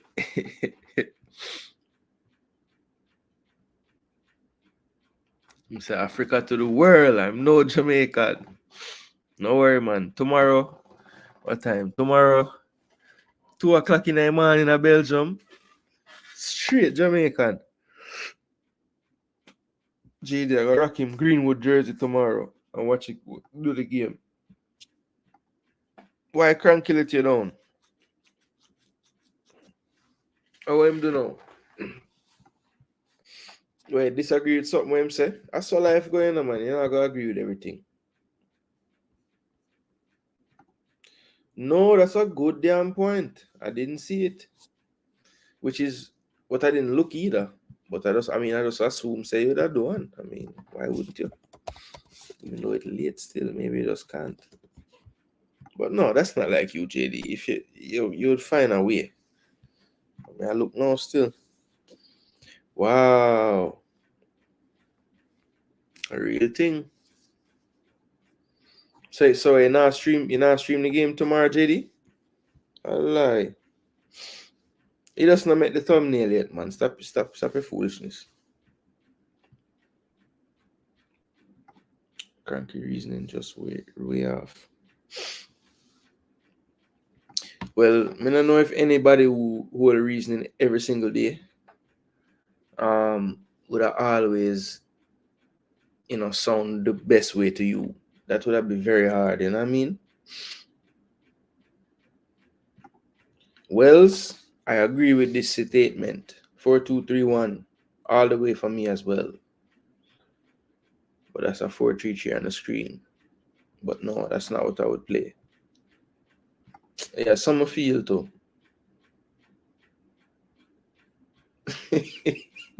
You see? You're going back to the bulldog thing, you see? You love the foolishness to you, JD, as much as you love cussing. Not worth any confrontation over football talk, bro. If you're gonna see each other and resolve things amicably, that would be good. But otherwise, no point. Yeah, boy, it take a lot still for well, I don't know. I not say that still. I gotta spill. Alright, so this was kind of splitting up people. And this is some Greg Lee, this is some Amari Bell.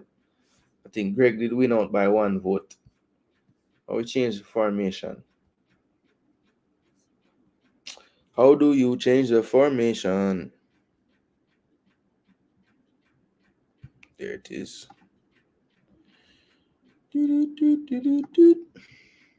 All right. So it have to look like that. Not that 4-2-3-1. Have a next one. Yeah, that look a little better. Yeah, that look a lot better. All right. So this is where it get tricky now. So who not having a pivot now? Let me know. Remember, this is not my team, My team gone already, Yo, the two of them just build them, man, and just focus on the task at hand.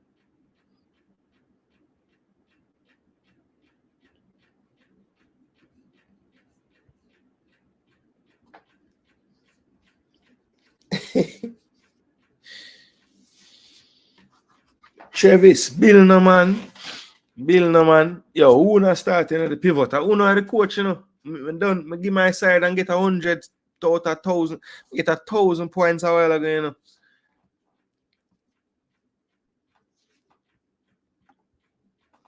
Yo, swear, one. I see him, so me and father all go on all the time. Be a worrying over football. Yo, you don't know nothing about ball, old man.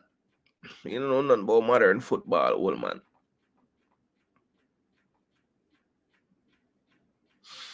If it wasn't my dad, we would have fought many times. Yeah, man. Enough time, all vex, and I talk to each other for the whole day.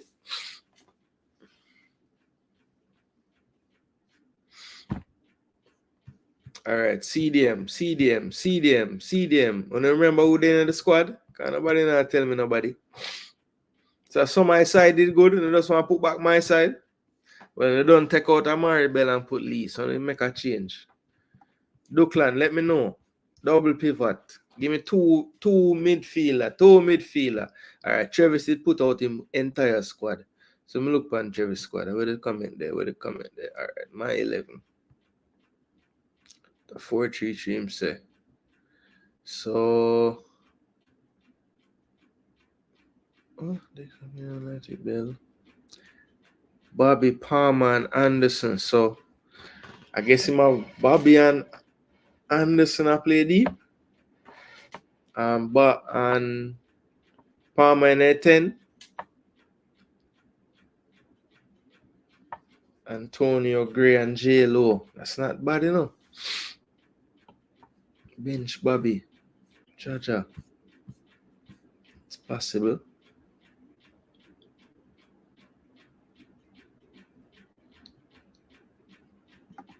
Passion and love for sports. Can't make it past this. So, Travis, what make you say that, brother? You mean you and him? You are him are the biggest YouTuber that you disagree with every day. But how him bad mind? I don't get the bad mind thing.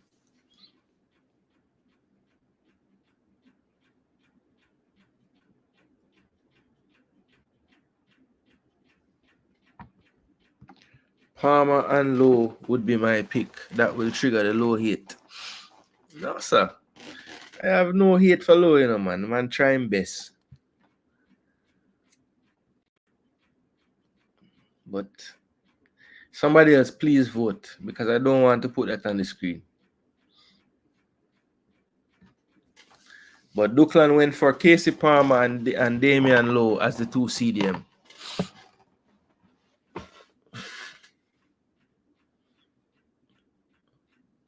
Coach Steve Haymer, McLaren, Hallgrimson.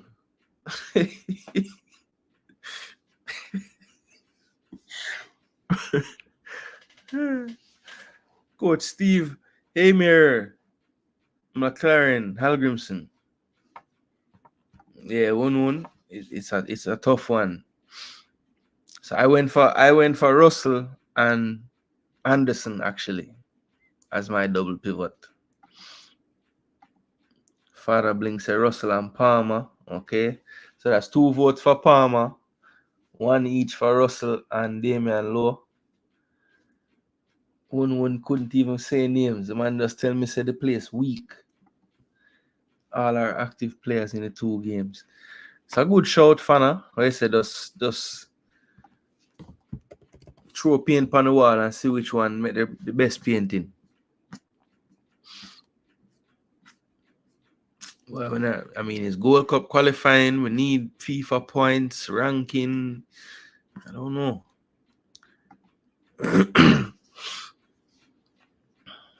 I mean, the squad. I mean, the only way we really use everybody up is if.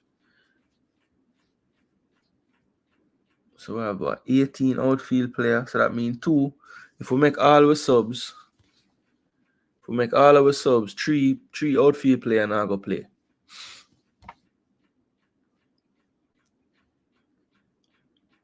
So, I mean, are you saying whoever those 3 are, them have to make sure them start the next game, or them make sure them get game the next game? Because I know academy football this where everybody have to play and them something, you know.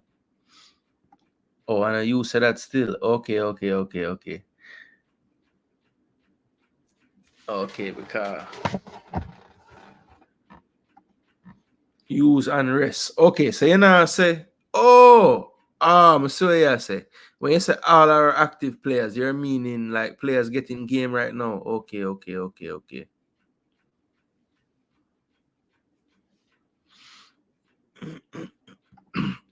If it's 2 sitting in front of the back 4, them 2 are probably the best option. I don't want to see Low in there playing DM, AM, left back, right wing, left wing at the same time. Okay. I thought you meant you don't want to see him play there or any of those places, but you're saying when the man play DM, he might play all of them places there. Man said, me not advocate for Adrian Reed playing on my side. Sorry.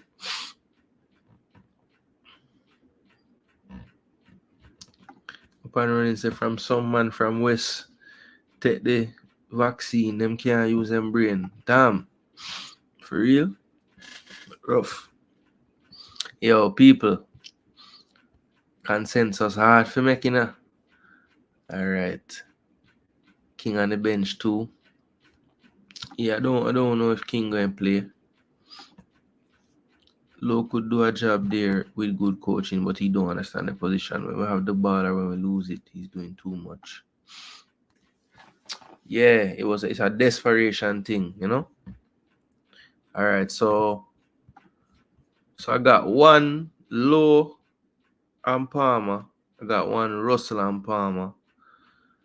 Everybody else are cuss. One say Low could do a job there with the right coaching. So you think this coach can provide the right coaching? I don't know. Alright, so I'm gonna say Palmer, cause it look like blow Cole Palmer. And you want to drop in there? I have a 97 card. Fire for your number, sir. Alright, so him a play CDM, square peg in a round hole there so. You see the big yellow. Look on the chemistry mashup. That one the name now, John Russell.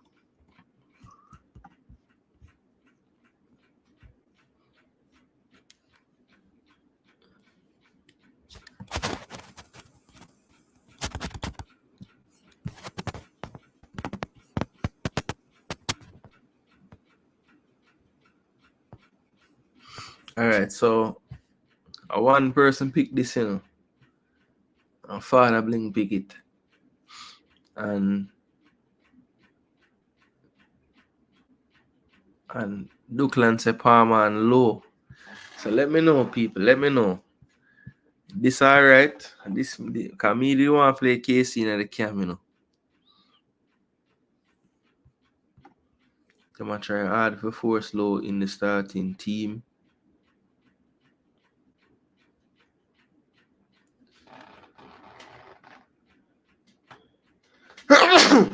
Woo! Them a try hard for force Damian Low in the starting team. Right now, I better ball handlers in the CB role. Bless me. Low is not a player, bench him, I'm gonna stay. JD said, Jason, I behave professional, but you kept saying everybody fighting. Say it with your chest. It's you know who.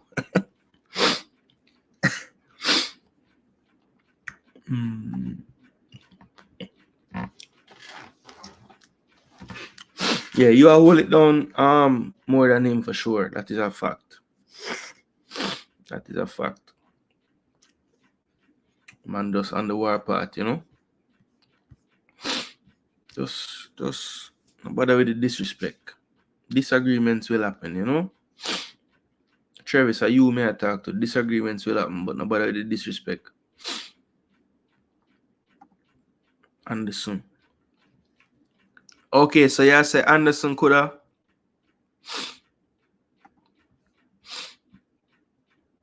So Anderson could have just play over Russell.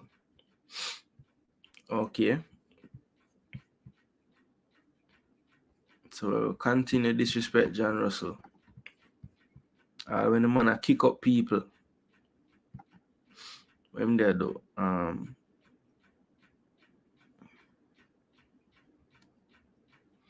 Come and see if this man play, you know. Yo, I put the man in the right place, you know. Because I don't know why. I don't know why the man. I no business. I put him in there again.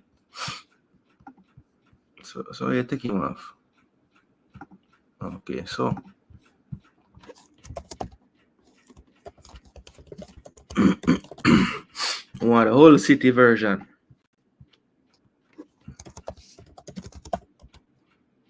56 and people are some bad mind people, you know?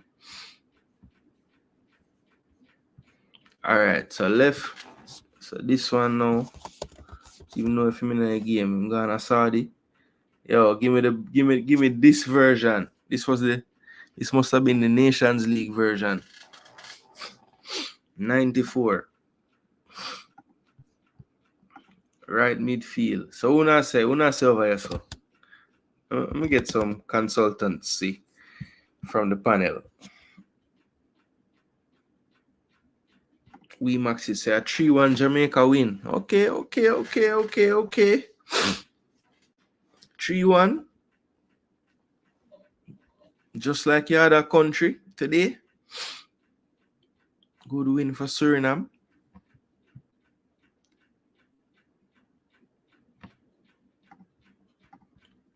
with no one, no time on YouTube streams. All hypocrites, one-sided narratives towards local-born players that only heritage English-born players are the best. Travis, you go too far with it, bro. You go too far with it. Just like how some people go too far with the heritage only. You know what I'm saying?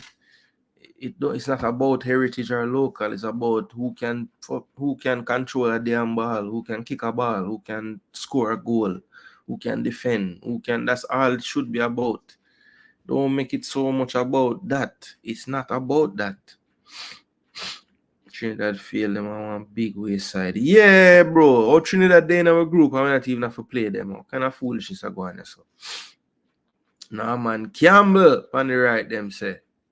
So one for Norman on the right. Travis, that is awesome. Best thing you say from night. Go support the country. Even though you do that every time still. So no matter how much buckle you fling on YouTube, you go to the game. And we like that. Thank you for that. And take people with you as well. Hopefully Tank gets a move abroad and can become the DM in the future. But he's not fit enough and nobody notices him because of the team he plays for and the role he plays. He should be in the JPL in my opinion. Wow. Oh, he shouldn't be. Okay.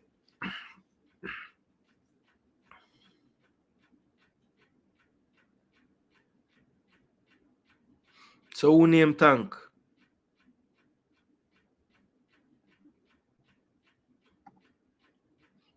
Bobby Reed on the right.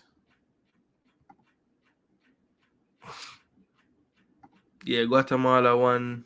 It was 3-1. I think it was 4-1. Let me check. Right before me did forward on the show. I just want to see like how the days games did go and stuff.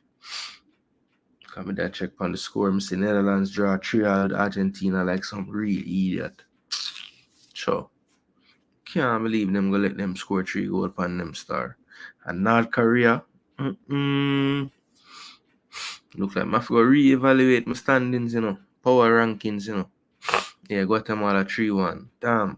Martinique equalized and Guatemala find 2 more. Costa Rica 3-0 over Guadeloupe. Suriname, Guyana, watched that earlier upon JD program. Respect for the stream. Enjoyable. 3-1. El Salvador 4-1. That game was also 1-1 at one point.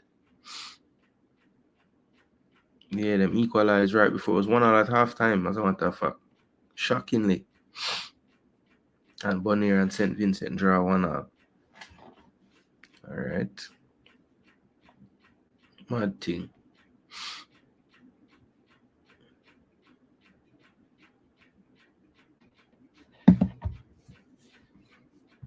And that's all it is, Jason. Nobody fights local players.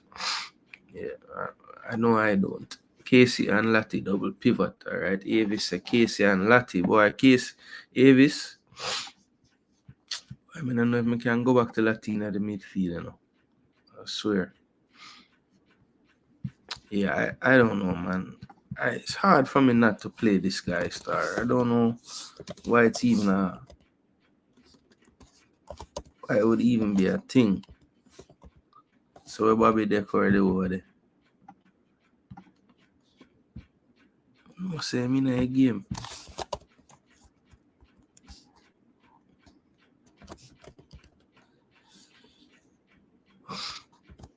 Bobby. Just have to type Bobby. So I can't get a nice card for the baller. And up front, I'm not even gonna ask nobody.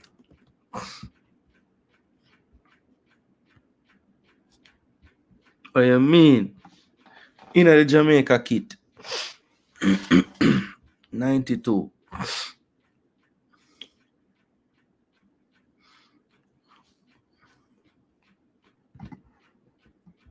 So that you don't want me though, Avis. So this can go on,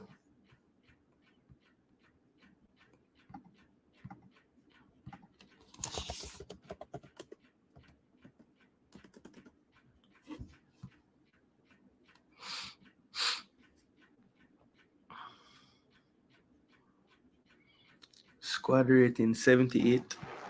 Not horrible. Not horrible at all.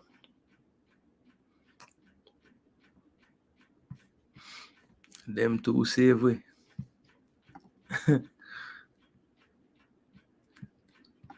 We are one people. Wanna stop with this divided narrative. We want the best players to make our overseas. What's so hard in that? Yeah, it shouldn't be so hard. You know what I mean? Reed always shows up. Example. Yeah, man. Absolutely. Him always turn up, man. No, I think people just think it's 100 meters.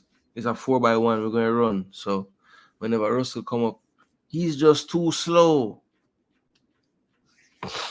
Jeez. Javon Brown of Mullines. Okay, I him name Tank. All right. Me take it in. Him depend Calvin Phillips diet. It almost draw and them end up win 3-1. See your life funny.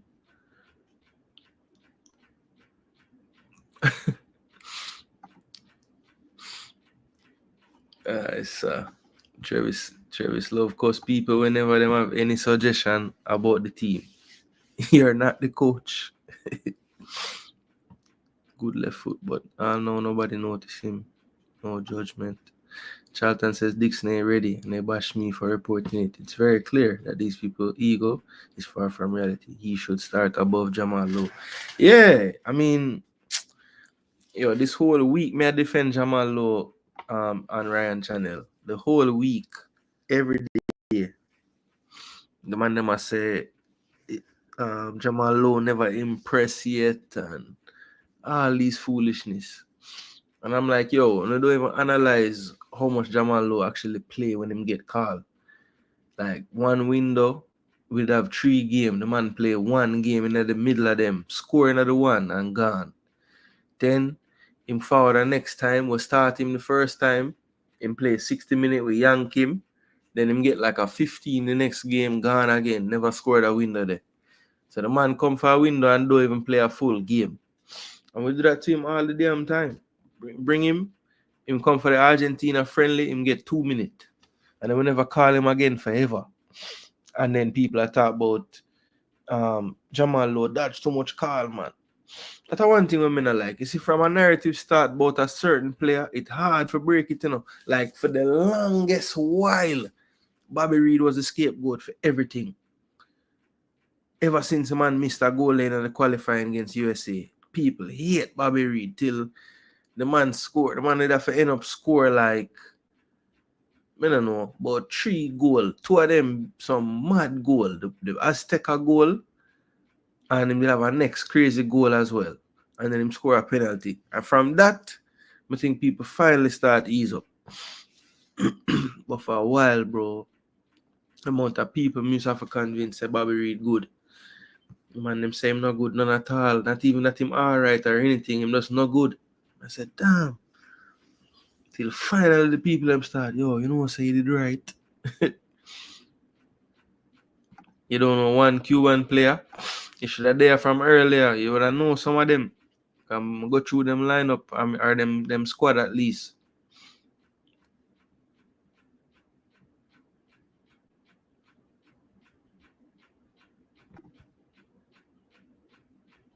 Yeah, man. Hernandez. Yeah, Jay the DJ. This team is kind of a mixture of what I would have done and like the chat. Mostly the chat, though, to be honest. The forward line, I kind of do by myself, but the chat pretty much did the rest of the team. Because I think my team, the difference would have been really not that much. Just Amari Bell for Greg Lee. And just Amari Bell for Greg Lee, basically. This is the lineup I had on the screen earlier. Just one change. Jason, seeing Pinnock talking to Manning, man, it show you the players love Jamaica. We need more players talking to the fans because fans don't understand the love.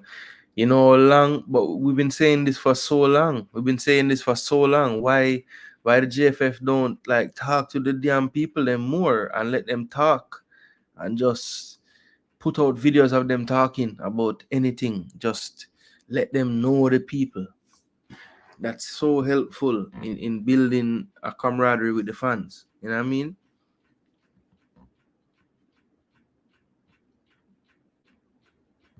Then the guy came and said that he has not turned down a call up. Yep. The man literally said it. Then I'll never forget when Simon talking to him and him asked him, must have been a difficult period, you know, with the injuries, and the man almost say, I wasn't injured. I just was, you know, watching all the games. like the man was surprised that where's this injury thing coming from? Like, I wasn't even injured. What are you talking about? Oh, and I think I was injured, or that's what I tell people.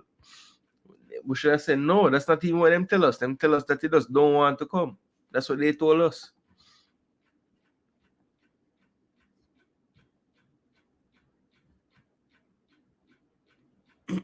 Yeah, man, him fast like a jet.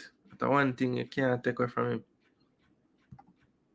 No, but fan, I may tell you, say a lot of people just never rate the man. Because remember, you know, Bobby Reed, the way of the man playing, you know, if you don't, all right, let me give you an analogy. Floyd Mayweather undefeated in his career, see? But if you're not a pure boxing fan, you might not love his fights because his defense is, you know, how little can I get hit by the opponent? Whereas most casual boxing fans, they want to see people get thumped and they want to see people get knocked out. But that's not what you're going to see from Floyd Mayweather. You're going to see surgical, you know. I think that's Bobby Reed. Bobby Reed might not throw the knockout, but he might go jab you to death until he does, you know. You can't stop him again because he jab you so much that when him do the harder punch now, you not even see it coming again because you're just so used to this jab where he give. So Bobby Reed to me is like that. Maybe it's not the box office things you're going to get from him, but if you're a purist, if you love football, you appreciate him because the man do the simple things perfectly. And that's a rare trait for the Jamaican player. So to me, he's unnecessary because we don't have enough players like that. We have a bunch of knockout artists and we don't have enough set up people, jab, you know. That's my boxing to football analogy about that. It's a good running team, and I believe he's actually better than Bowes and Dixon. Thank you very much. I agree totally. Yo, if Jamal Lowe play against Dominica or I think it's Dominica. No, Dominica. If him play against Dominica, my word, man, the amount of goal him score. The coach rates J-Lo, he should start against Cuba. Yep. Man say been watching him for a while. I believe him because remember Jamal Lowe, you know, 15, 16, 17, them time there. England was thinking, you know, man, get an England C game. They never know. Nah, not gonna look bad. Bell has to play, in my opinion, but otherwise a decent team. We don't have a lot of options. Yeah, that's like I said. Bell over Lee was my only sub from this team on the screen. Like that was the team that I actually was gonna pick. You know, when we want to see Jason the coach sub time and how he managed the game. Yeah, that was something that was a big thing with Halgrimson. Sometimes the subs or the lack of subs or the timing of the subs was a head scratcher, you know. So we'll see. You know, he seems to a couple times now I hear him mention the starters and the finishers. So let's see how well he implements his finishers tomorrow. Still a Deshaun over Lati. It's a tough one, toss up. I have my reasons for why I would go Lati. But if a coach or even you say Lati, I mean Bernard over Lati, I could understand an argument for that as well. Didn't I told you guys for years about the players? Glad that they're talking now. Yeah, man, them need to talk, man. Them need to just talk. That me gonna start. I'm gonna start DM them ball here where when I have a voice, when I see them talk to, I'm gonna talk to them or try to.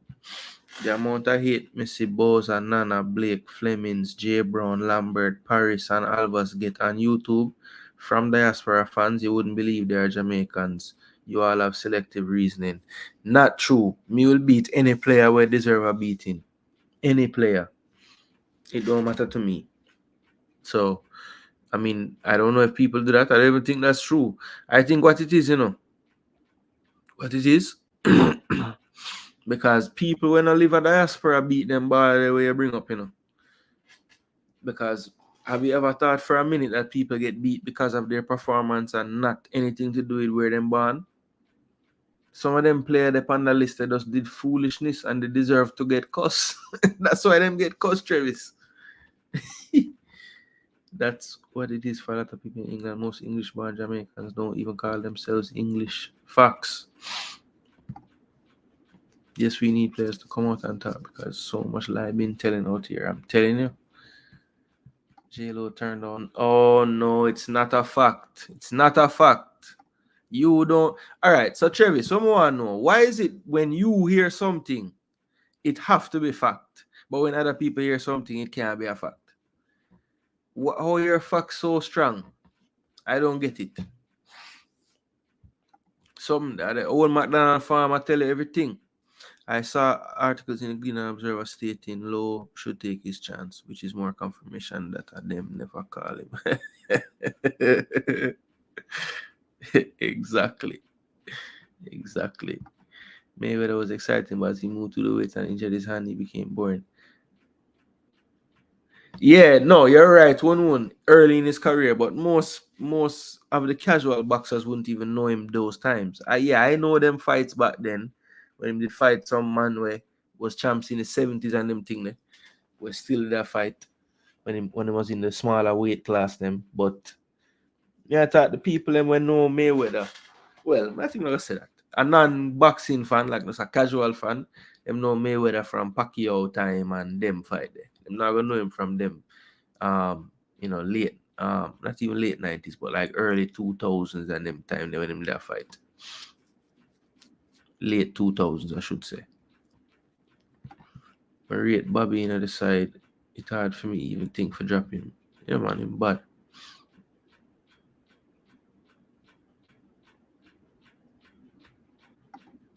Meran, turn him down.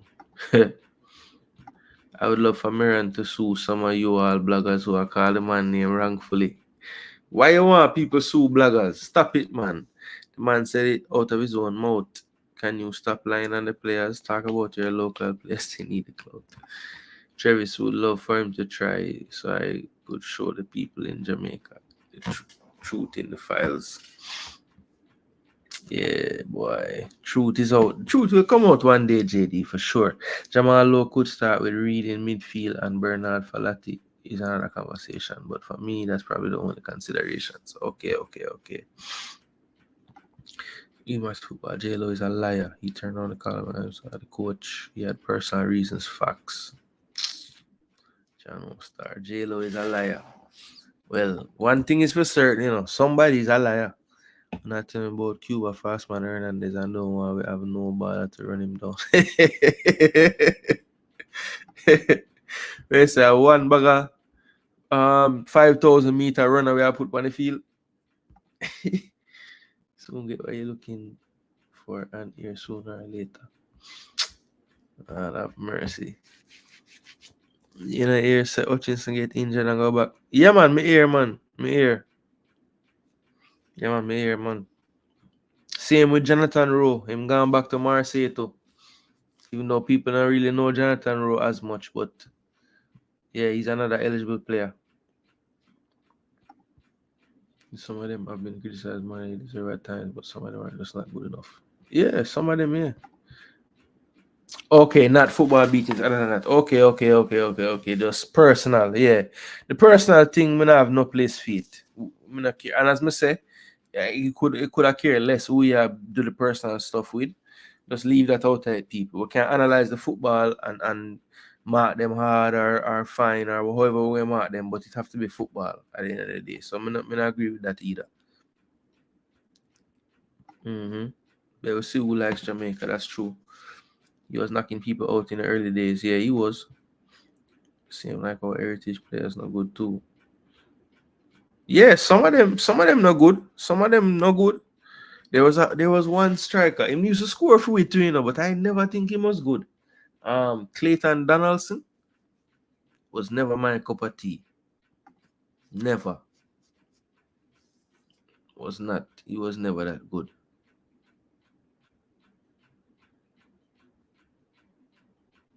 Jason Pinnox say must be Irish paperwork on the way great young baller from Chelsea, not Brentford. Yeah, I think I want to say they might have loaned him out last minute so that he will get more game this year. I could be mistaken on that tycoon, but could I swear him get a loan move. But him play midfield, no people. We need midfielder. My ear man on YouTube say only Blake and Bailey alone should in the Jamaica team.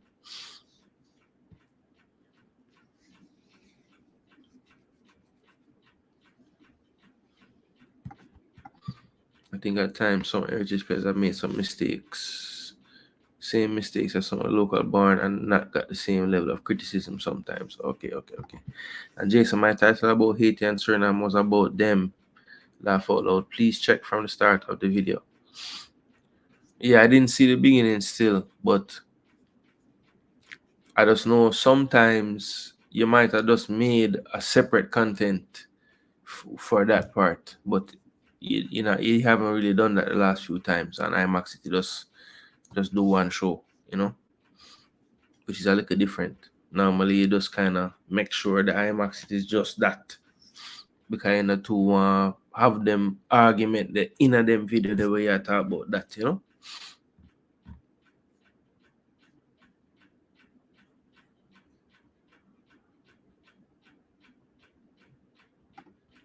I think some heritage players are not very good, but if we compare the standard of the two sides, the heritage players are much better in my opinion. Yeah, just pick the best, you know. You know, like Jamaica, you only like heritage players, only you speak highly of them. Can't do no wrong. I never come on YouTube saying only local players alone to play for Jamaica, but diaspora fans want 23 players from England alone. Jaja. Yeah, I think honestly, all right. I'm gonna done the show now, people, because I get super late. I'm gonna get a little bit of sleep for real. But I think what happens, you know, Travis kind of sees the feeling like the local players get picked on. JD sees the feeling like the local players. No, I won't even use the local players. Like the players who are not developed locally, they are similarly picked on. And for those reasons, you both champion one or the other thing. You know what I mean? So both of you have this heightened sense of I need to defend this set of players. Travis with the local players, JD with the heritage players as McLaren call them. And that's simply what's going on, you know. You guys have this heightened sense of needing to defend something. I think both of you do the same thing, but for opposite sides, basically.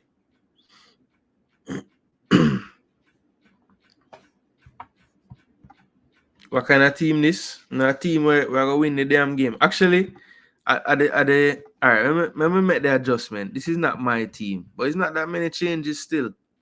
See my one changer.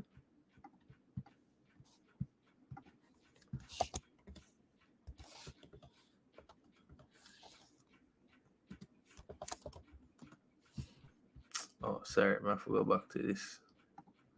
See my one changer. Amari.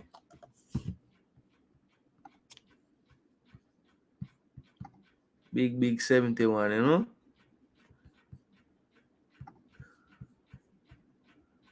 So why I can't put him in my team? Oh, go on. Oh shit. Alright.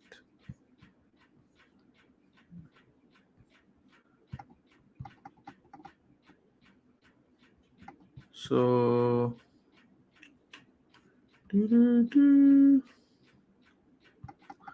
so why I can't add Bell? Oh, go on.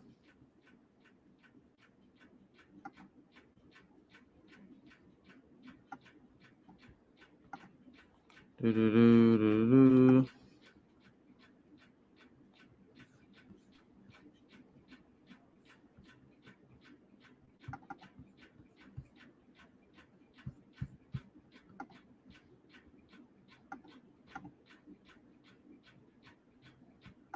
Some have to build back the side again.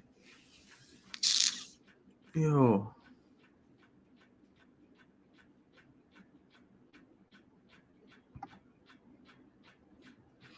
Alright, I build it back. See? Once and for all. So Blake in a goal.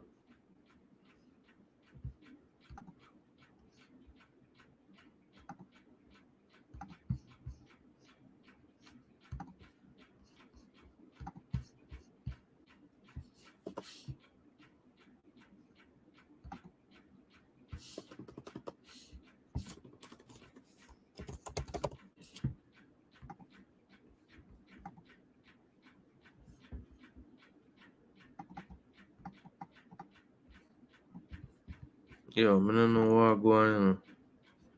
Why it won't let me add the people them? I don't know. Yo, I'm done with this here, man. See my damn side here. What the side there? That did go on nice for a little while though, the squad builder. But see my side here, Brian. Right there, so. On the left. 4-2-3-1.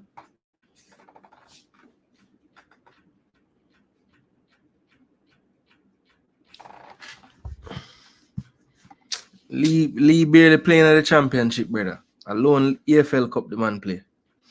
But step up in the championship. Which part? Stop it, man. Bernard has to start. Alright, Bam McLaren. Sorry.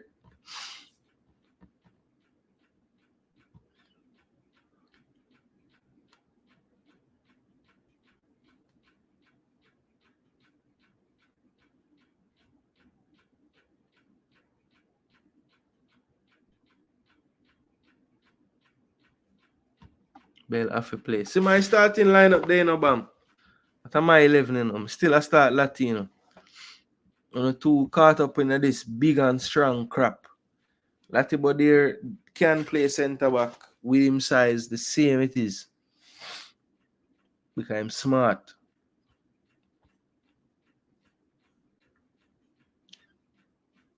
Better on the ball. But see my 11 there.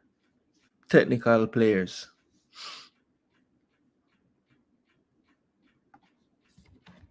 A half time him forward on in another game there. What position him play when him come on? Let me know. Let me know what position Greg Lee play when him forward on.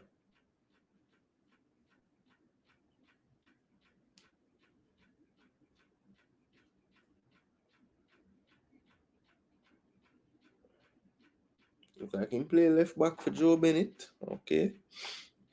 So he might go back, go start, you know, because Bennett get a knock.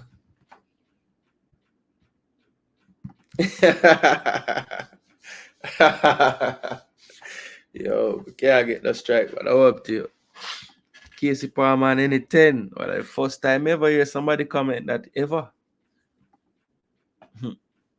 Alright, Tycoon. Yeah, you're right, Natty. Left back, he came on for Bennett. Hey, the man injured, you know. Maybe this is how him can get back in the starting lineup for good. You know, I mean, I wish that upon people, but sometimes that's how football go.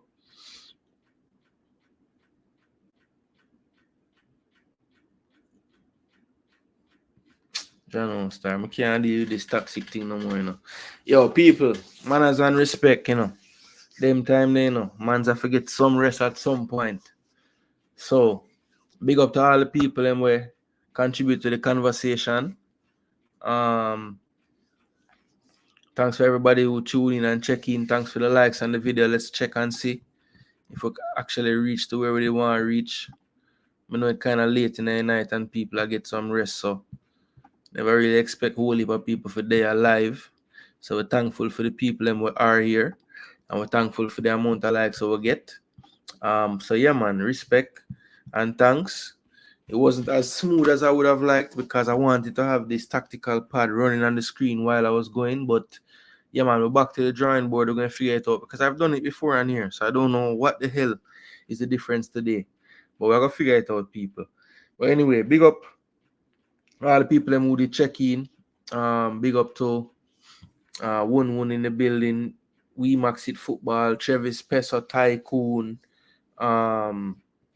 Owen check-in from earlier, J Bosco Gaming, Avis Williams, J the DJ, Fana Minor, Float Management, Father Bling. Yeah, man, everybody with the check-in from the night start, man. Big up and respect. Them time, you know, people, I get some rest. Long day tomorrow. I have the stream set for 7 o'clock, so we'll have a full hour leading. If I can, I will start a little bit earlier. Yeah, and if you need, I will put the game in the Discord. But let me know early on in the stream so I can start that out, because if I don't have to, I won't. You know what I mean? So everybody should be able to watch it. But if it comes down to it, I can put it in the Discord for people, so just let me know. All right, so big up yourself, Tycoon. Respect again. Yeah, man, throw up the Jamaican flag them on the way out. Smash a like on the video on the way out if you haven't already. And until tomorrow, people, you don't know, Jason Gooner TV. Jason Gooner, I am out. Gone to my bed, people. Big up.